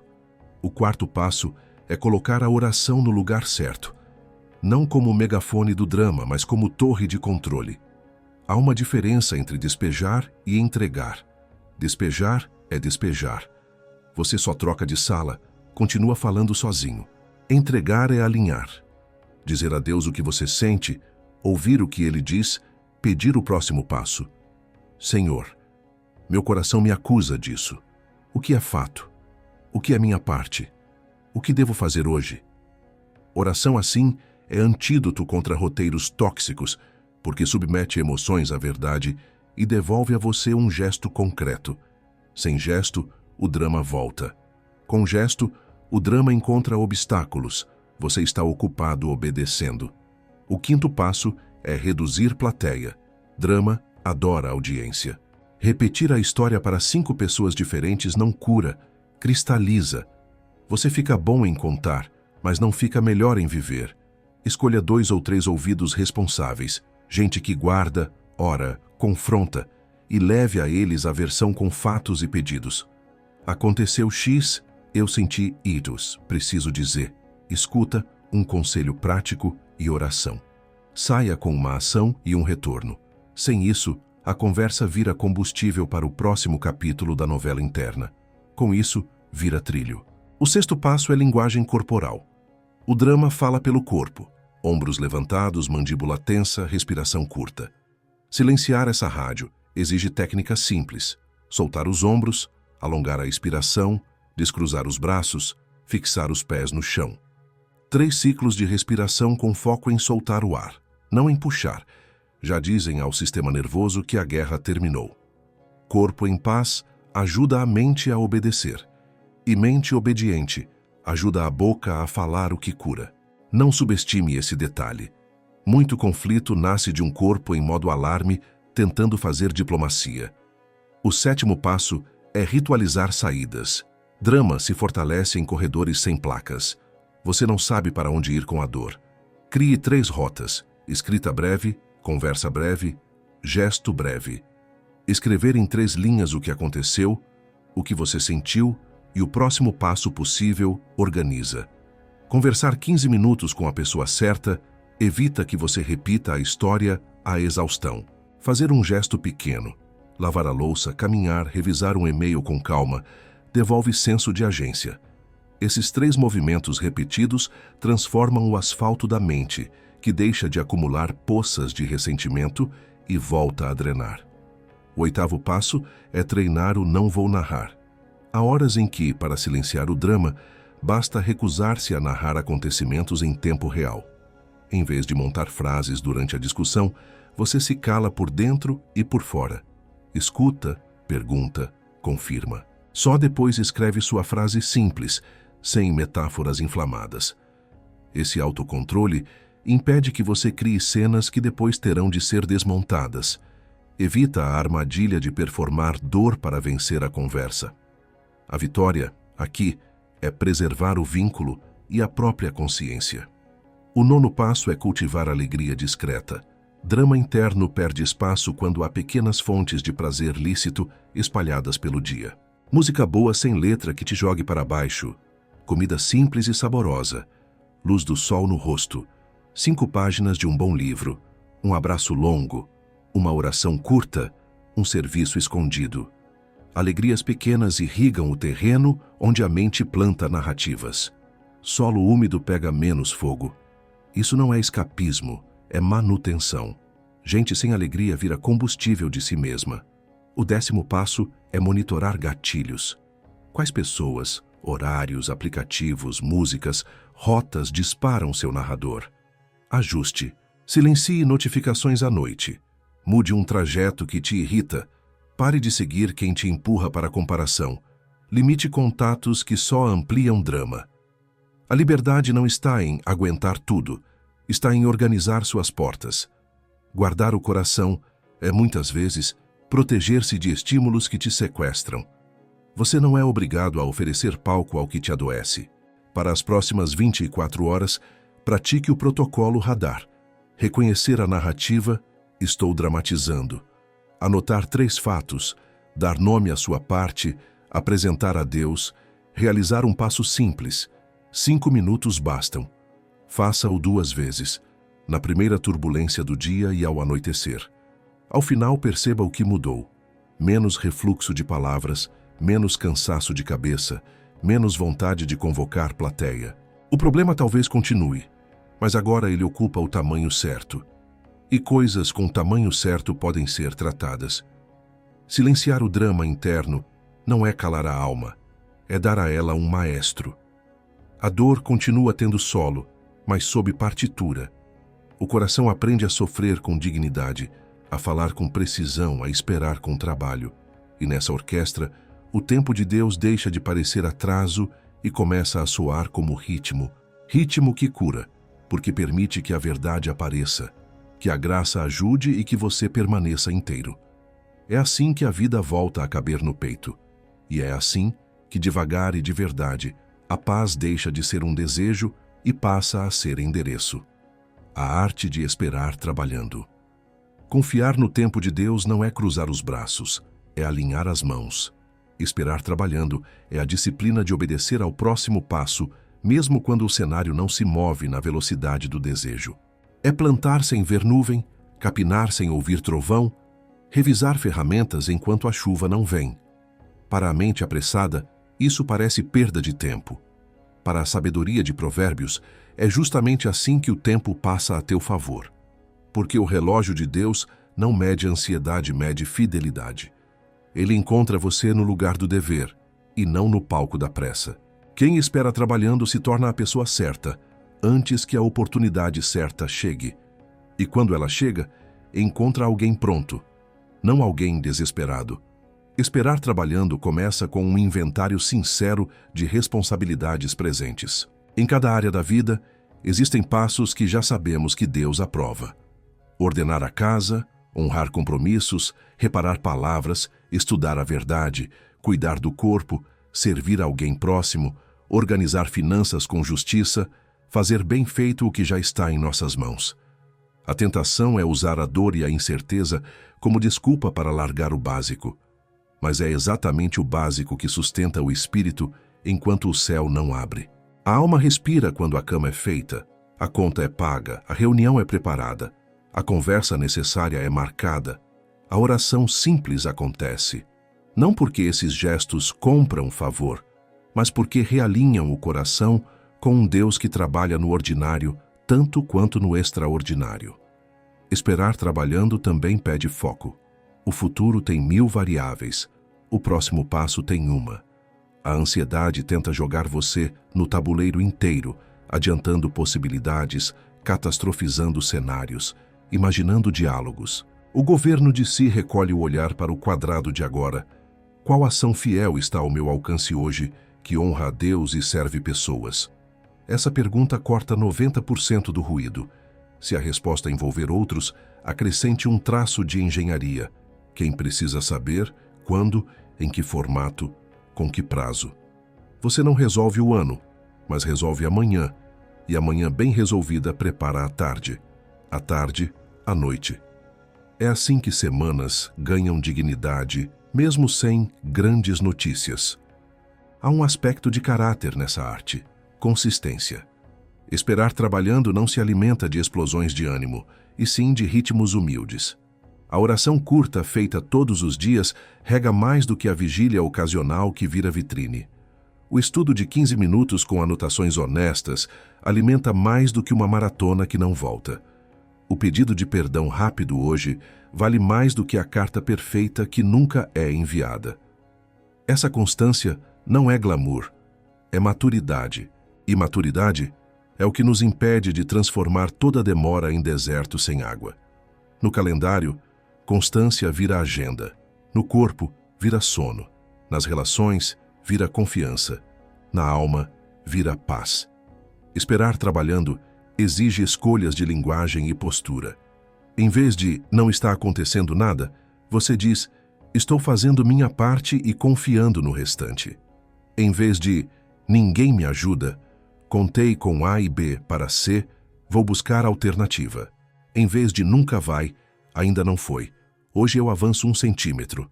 A mente aprende a nomear progresso pequeno, e isso importa porque o espírito abatido enxerga pouco.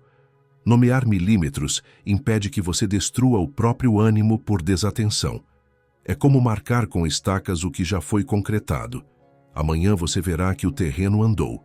Outro pilar é a preparação silenciosa. Às vezes, a espera tem nome de capacitação. Ler o que você adiou, treinar o que enferrujou, pedir mentoria para o ponto fraco, simular conversas decisivas, organizar documentos que sempre viram caos. A porta pode não abrir hoje, mas quando abrir, você terá linguagem, dados, ensaios, gestos. Nada disso substitui a providência, mas tudo isso honra a providência, porque recusa o desperdício. Esperar trabalhando é ter uma mala pronta sem fazer do aeroporto a sua casa. Você vive onde está, mas não ignora para onde pode ir. No terreno das relações, esperar trabalhando significa iniciar o que depende de você sem invadir o tempo do outro. Se a reconciliação precisa de maturação, você não pressiona telefonemas diários nem bombardeia mensagens dramáticas. Você envia uma carta clara, pede perdão sem rodapé, propõe um encontro com pauta e hora e então dá espaço para o processamento alheio. Enquanto isso, você reduz gatilhos, muda padrões, busca conselho, trata a própria parte. Quando o outro perceber que seu esperar tem conteúdo, menos barulho, mais caráter, a ponte ganha chances reais de ser reconstruída. No trabalho, esperar trabalhando é negociar prazos honestos, cumprir etapas, criar checkpoints, documentar decisões, comunicar antes que o ruído cresça. Quando o resultado grande depende de aprovações e orçamentos fora do seu alcance, você não paralisa. Consolida o que é seu. Qualidade das entregas atuais, saúde do time, previsibilidade, pequenos ganhos. Líderes atentos confiam mais a quem mantém a casa em ordem nas demoras do que a quem só aparece com fogos quando tudo já estava encaminhado. O tempo de Deus no ambiente profissional muitas vezes se chama tempo de processo. Quem respeita processo vê portas se abrirem sem que precise arrombar. Esperar trabalhando inclui ainda descanso deliberado. Paradoxal? Não. O que te faz atropelar o tempo de Deus é muitas vezes cansaço. Exausto, você negocia princípios, aceita qualquer proposta, fala demais, promete além. Descanso vira parte do trabalho de esperar, porque preserva juízo e gentileza. Pequenos sábados diários, um dia mais leve na semana. Limites de tela à noite, caminhadas breves, refeições sem correria. O corpo semeia no coração a mensagem de que não é você quem sustenta o mundo. Essa teologia encarnada protege sua fé de discursos que você não consegue viver. Haverá dias em que nada visível muda por fora. Nesses dias, o trabalhar é puramente interior. Resistir à narrativa de derrota, agradecer pelo mínimo, repetir a oração curta, manter a língua sem veneno, fazer o bem escondido. Parece pouco, mas Deus costuma pavimentar caminhos com atos que ninguém aplaude. É nesses bastidores que Ele te prepara para não estragar a bênção quando ela vier. O tempo dele não é atraso, é forno. O pão sai no ponto quando o forno trabalha no tempo certo e quando o padeiro faz o que deve entre abrir e fechar a porta. Para as próximas 24 horas, experimente um ciclo simples. Escolha uma área em que você está esperando. Resposta: reconciliação, oportunidade, cura. Escreva o que é sua parte hoje, em 3 linhas, e faça. Tire 5 minutos para a oração que alinha desejo e entrega. Procure uma tarefa de preparação silenciosa e avance um pouco. Marque um micro-descanso que proteja seu juízo. À noite, registre o milímetro de progresso e entregue, de novo, o que não é seu. No fim de uma semana assim, você perceberá que a espera deixou de ser corredor escuro e virou estrada com placas. A paisagem talvez não tenha mudado tanto. Você, sim. E pessoas mudadas encontram melhor o tempo de Deus. Não porque o aceleram, mas porque deixam de atrapalhar. Riqueza que não compra sono. Dinheiro compra cama, não compra sono. Compra remédio, não compra saúde. Compra palco, não compra respeito. Em Provérbios, a riqueza aparece como bom servo e péssimo senhor. Quando a dor aperta, é comum transformar recurso, produtividade e imagem em fortaleza.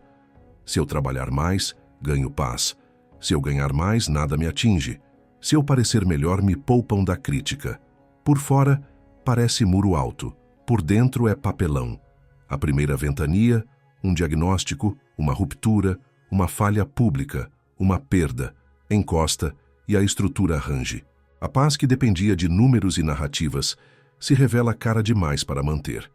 Não porque recurso seja mau, mas porque foi colocado no lugar de Deus, do caráter e dos vínculos. Essa troca derruba o travesseiro.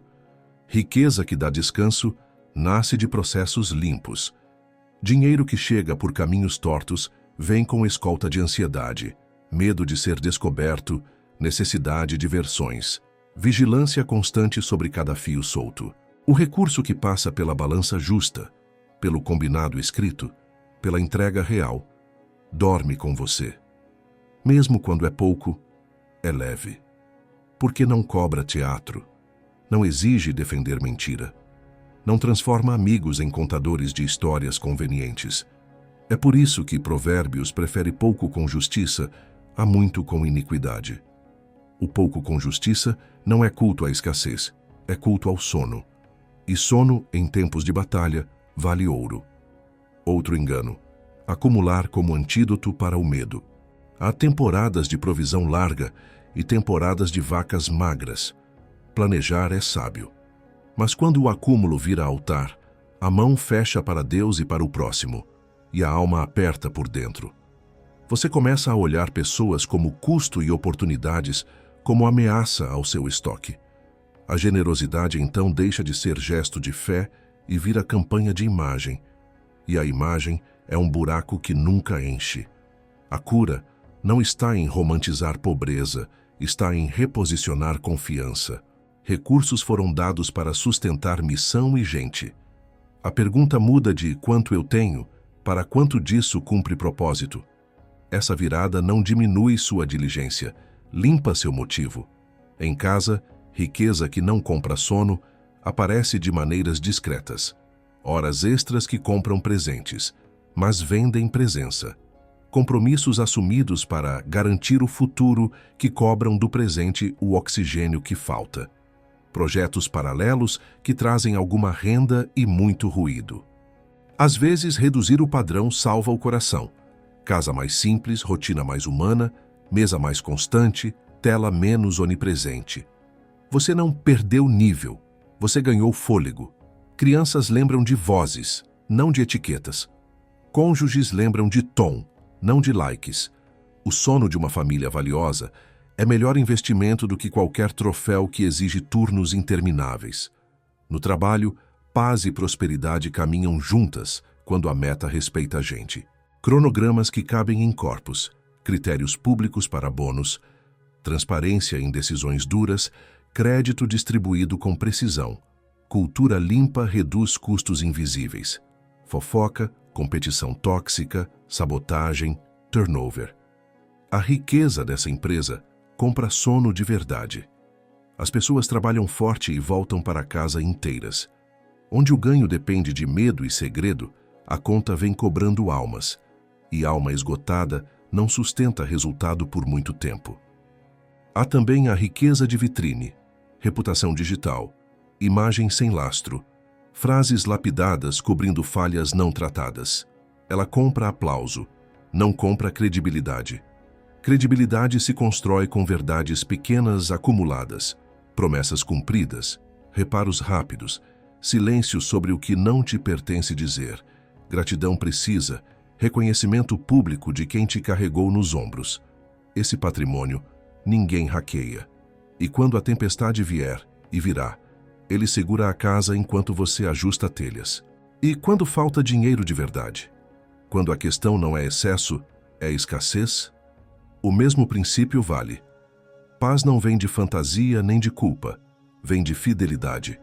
Organizar o pouco, dizer não a dívidas que te escravizam, buscar aconselhamento, abrir números com quem divide a mesa, recusar atalhos que pedem mentira, pedir ajuda com humildade.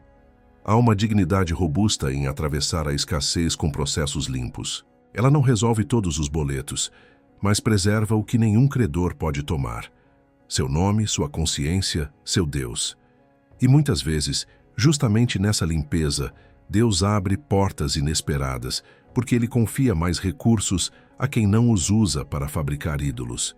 No íntimo, riqueza que não compra sono é também sobre métricas internas. O que mede seu valor quando o dia termina? Se a resposta depende de cifra, cargo, curtida, convite, você viverá em sobressalto. Se depende de fidelidade, obedeci no que era minha parte hoje, tratei pessoas com justiça, reparei o que errei, fui honesto com Deus e com os meus. O travesseiro fica mais macio. Não é poesia, é engenharia da alma. O coração encontra apoio no que não muda com a bolsa, com a política ou com a opinião pública. Prática para as próximas 24 horas. Primeiro, um inventário de confiança. Escreva em 2 colunas o que eu trato como torre e o que é de fato refúgio. Se conta bancárias, produtividade, imagem aparecerem na primeira, confesse e reposicione. Segundo, um gesto de limpeza. Regularize algo pequeno que ficou torto, um crédito não dado, um prazo mal comunicado, um valor devido. Terceiro, um ato de generosidade proporcional e discreta. Alivie uma necessidade real perto de você. Quarto, um micro sábado. Meia hora sem tela, luz do dia no rosto, respiração longa, oração simples.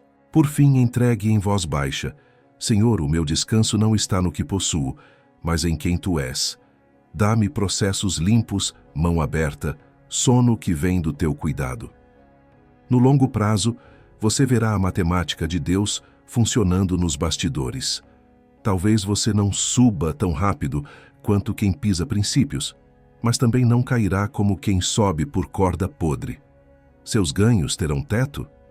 Possivelmente. Sua paz terá chão? Certamente. E chão é onde se vive de verdade. Dinheiro continuará útil, metas continuarão importantes, imagem continuará relevante, só que todas no lugar certo, servindo um coração que já encontrou descanso onde nenhuma conta pode comprar. É assim que a riqueza volta a ser bênção e o sono volta a visitar sua casa. Reparo cedo, resgates baratos. Quase todo desastre começou como vazamento pequeno. Uma palavra atravessada, um atraso não explicado, um recibo esquecido, uma expectativa não alinhada, um gesto de impaciência, um mal-entendido que ninguém quis checar. O problema não é a existência de fissuras, é a demora em tratá-las. Em Provérbios, a sabedoria insiste: não deixe a brecha virar brecha eterna. Quanto mais cedo o reparo, mais barato o resgate, porque o tempo sem verdade não cura. Ele cristaliza. A poeira assenta em cima do erro e o transforma em terreno escorregadio. E então cada passo vira risco. Reparar cedo é varrer o chão antes que a poeira vire lama. Reparar cedo começa por abandonar a fantasia do depois eu vejo. O depois é um quarto escuro, onde os problemas crescem. Quando você posterga o pedido de perdão, sua memória fabrica justificativas e a do outro fabrica acusações. Quando posterga o ajuste de prazo, a ansiedade do outro ocupa o silêncio com suspeita. Quando posterga a checagem de um boato, ele já ganhou o sobrenome. Reparar cedo é dizer: agora que eu vi, eu ajo. Não precisa discurso perfeito, precisa presença honesta. Um telefonema curto, uma mensagem limpa, uma conversa objetiva com data e hora. O gesto desmonta o eco e recoloca a gente na mesa. O primeiro reparo é de linguagem. Chamar o erro pelo nome sem rodapé. Falei duro, prometi além, não te avisei, esqueci de conferir, interpretei sem perguntar. Cada mas acrescentado rouba a força da confissão. É duro? É, mas é mais duro sustentar versões. Quando você assume, desarma o tribunal interno do outro. O clima abaixa porque a verdade fez o que só ela faz: liberar caminho para o futuro. Em seguida, vem o reparo de processo. O que você vai fazer de diferente para que isso não se repita? A partir de hoje, atraso acima de 15 minutos será avisado até tal hora. Antes de enviar, revisarei com checklist. Não tomarei decisão nessa área sem consultar quem executa. Reparar não é apenas pedir perdão, é instalar dispositivos que protegem o vínculo do próximo tropeço. Há reparos que pedem devolução. Dinheiro, tempo, crédito. Se você usou, devolva. Se você apagou o nome de alguém, reponha publicamente. Se ocupou o espaço que não era seu, desocupe. A humildade que devolve o que tirou cura feridas que conversa nenhuma alcança. E se não puder devolver no todo, devolva no que consegue e diga a verdade sobre o restante. O outro percebe quando você está de boa fé. A confiança pode não voltar de um dia para o outro, mas volta. Porque confiança não é emoção. É patrimônio reconstruído com depósitos pequenos e regulares de veracidade. Reparar cedo também significa intervir no rumor antes que ele vire narrativa. Ao primeiro sinal de rádio corredor, corte o fio com uma frase sóbria. Não tenho todos os fatos. Vamos perguntar a quem tem. Proteja ausentes com a mesma lealdade que você espera quando não está. Não alimente a fogueira que depois você terá de apagar com baldes de explicações. Em casa, isso se traduz em perguntar ao cônjuge antes de supor, em confirmar com o filho antes de rotular, em checar com a escola antes de tomar partido. O tempo de um e-mail pode poupar semanas de clima pesado. No trabalho, o reparo cedo é gestão de risco emocional. Você prometeu uma entrega e percebeu que não chegará? Avise com antecedência, proponha alternativa, ofereça parte do produto hoje e feche o restante com data. Transparência evita a sensação de abandono. E mais, documente. O registro não é desconfiança, é memória contra versões.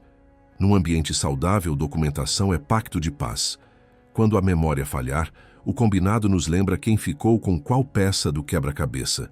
Em relacionamentos antigos, o reparo cedo pode parecer inacessível, porque o atraso já aconteceu. Ainda assim, o melhor momento é o primeiro momento possível. Diga, eu deveria ter falado há muito tempo.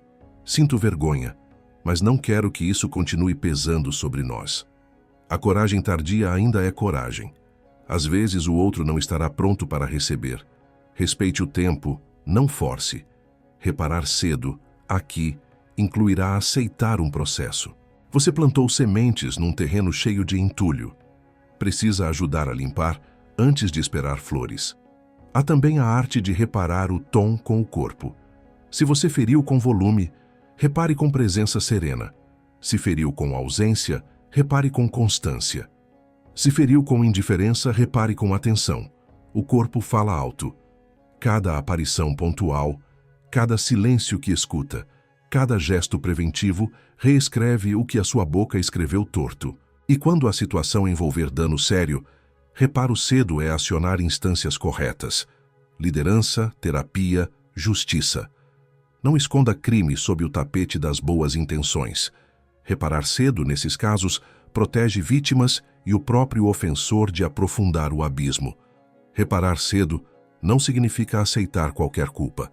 Significa discernir sua parte e agir. Se alguém tenta depositar no seu colo responsabilidades que não são suas, devolva com respeito. Posso tratar do que fiz. Quanto a isso, o outro, precisamos ouvir mais pessoas. Limites claros impedem que o reparo vire manipulação. E se você estiver no lado que espera reparo alheio, peça de modo maduro. Descreva o fato, o impacto e o que seria um bom caminho de conserto. Evite converter a dor em espantalho.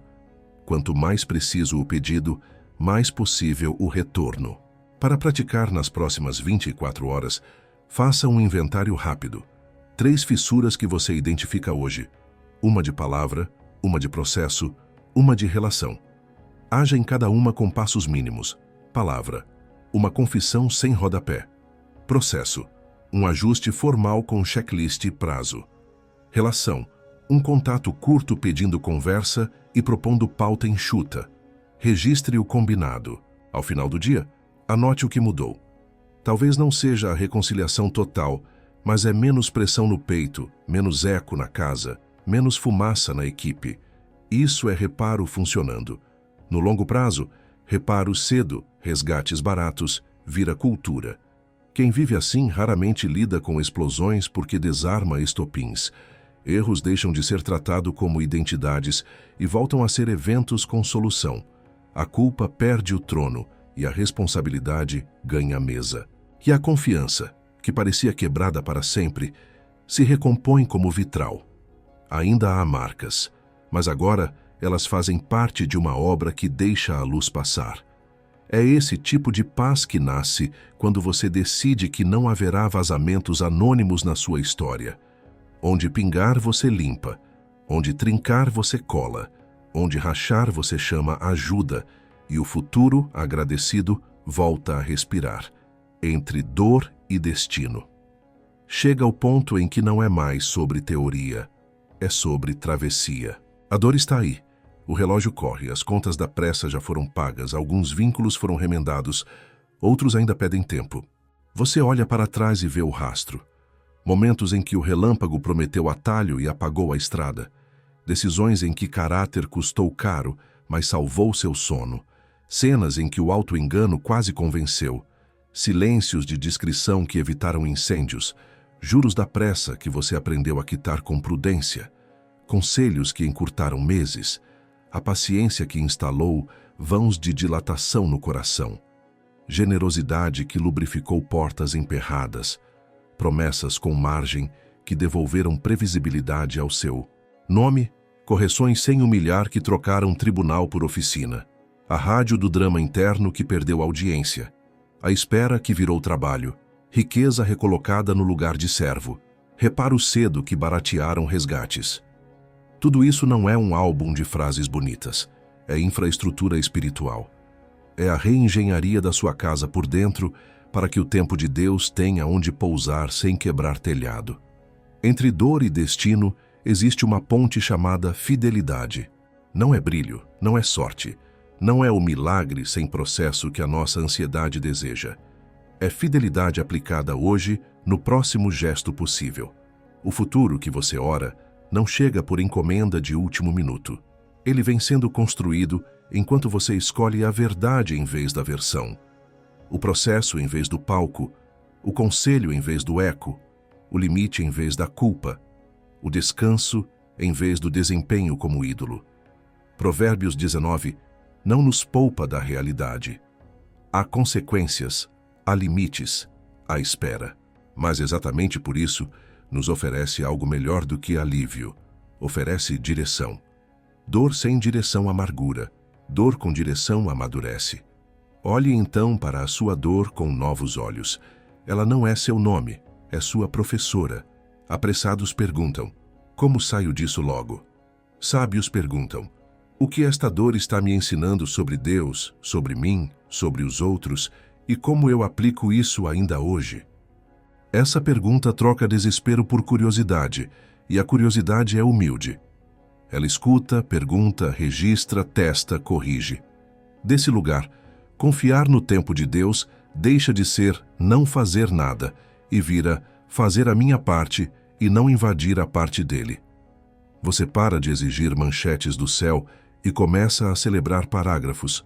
Uma conversa que não explodiu, um não dito na hora certa, um pedido de perdão que chegou cedo, uma noite de sono que voltou. O destino aqui não é um palco onde você finalmente será aplaudido. É o lugar onde sua vocação serve sem teatro. Quem passa por Provérbios 19 com sinceridade se torna menos seduzido por brilho e mais leal ao bem. Você percebe que portas certas não pedem que você traia quem ama. Propostas certas não exigem que sua língua minta. Ganhos certos não cobram alma como garantia. O destino é paz com sentido, e isso se constrói milímetro a milímetro. O milagre, quando vier, não negará o processo, confirmará. Você olhará para trás e verá que cada escolha de sobriedade cavou o leito por onde a providência correu quando choveu. Talvez você ainda carregue perdas que não terão recuperação completa. Não romantize. Há histórias que doem até o fim e Deus não te chama a fingir que não doem. Ele te chama a andar com dor sem deixar que ela conduza. A promessa não é de uma vida sem vales. É de companhia fiel no vale e de direção segura entre um vale e outro. Como confio no tempo de Deus? Fazendo hoje o que Ele já mostrou e deixando amanhã no lugar certo. Como aprendo com a dor? Permitindo que ela te revele onde você trocou verdade por atalho, pessoas por projetos, oração por impulso, e ajustando um parafuso de cada vez. Feche este ciclo com um pacto simples e firme. Primeiro, uma frase para o coração. Não viverei de clarões, caminharei em manhãs. Escreva e deixe em lugar visível. Segundo, um compromisso para a língua. Minha boca não promete sem margem, não corrige para humilhar, não narra dramas para recrutar plateia. Terceiro, um gesto para as mãos. Hoje eu farei um reparo cedo e uma generosidade precisa. Quarto, um descanso para o corpo. Hoje eu paro meia hora para lembrar que não sou Deus. Quinto, uma oração curta e verdadeira. Senhor, eu te entrego o tempo e peço fidelidade para o próximo passo. Quando a noite cair, faça o rito que protege o futuro. Revisar, reparar, repousar. Agradeça pelo milímetro andado, confesse o tropeço, planeje o ajuste. Entregue o que não é seu. Durma. Amanhã, renove. É assim, no miúdo, que destinos mudam. Não no dia da grande notícia, mas nos dias sem manchete em que você escolheu a sabedoria sobre o impulso. E quando alguém notar que você está diferente, mais calmo, mais verdadeiro, mais previsível, mais leve, você terá uma resposta simples e linda. Não foi um truque, foi Provérbios em prática. Foi Deus me ensinando a aprender com a dor e a confiar no seu tempo. Se você chegou até aqui, já tem o mapa. Entre dor e destino, escolha a ponte da fidelidade e comece a atravessar agora, com o passo que cabe no seu pé hoje. O resto, o tempo de Deus fará. Se esta caminhada acendeu luzes no seu caminho, faça agora o gesto simples que mantém essa conversa viva. Inscreva-se no canal e ative as notificações para seguir comigo na prática de Provérbios, passagem por passagem, passo fiel por passo fiel. Se este vídeo te ajudou a transformar pressa em prudência e dor em direção, deixe o seu like. É um sinal para mim de que valeu a pena e, ao mesmo tempo, empurra esta mensagem para quem precisa respirar hoje. Compartilhe com alguém que está correndo no escuro e precisa lembrar que Deus não atrasa. Ele amadurece. E escreva nos comentários qual decisão você vai tomar nas próximas 24 horas. Um reparo cedo, uma promessa com margem, um pedido de conselho, um pequeno sábado. Sua escolha pode ser a faísca que inicia o recomeço de outra pessoa. Nos vemos no próximo episódio. Até lá, fique firme no passo que cabe hoje. O tempo de Deus faz o resto.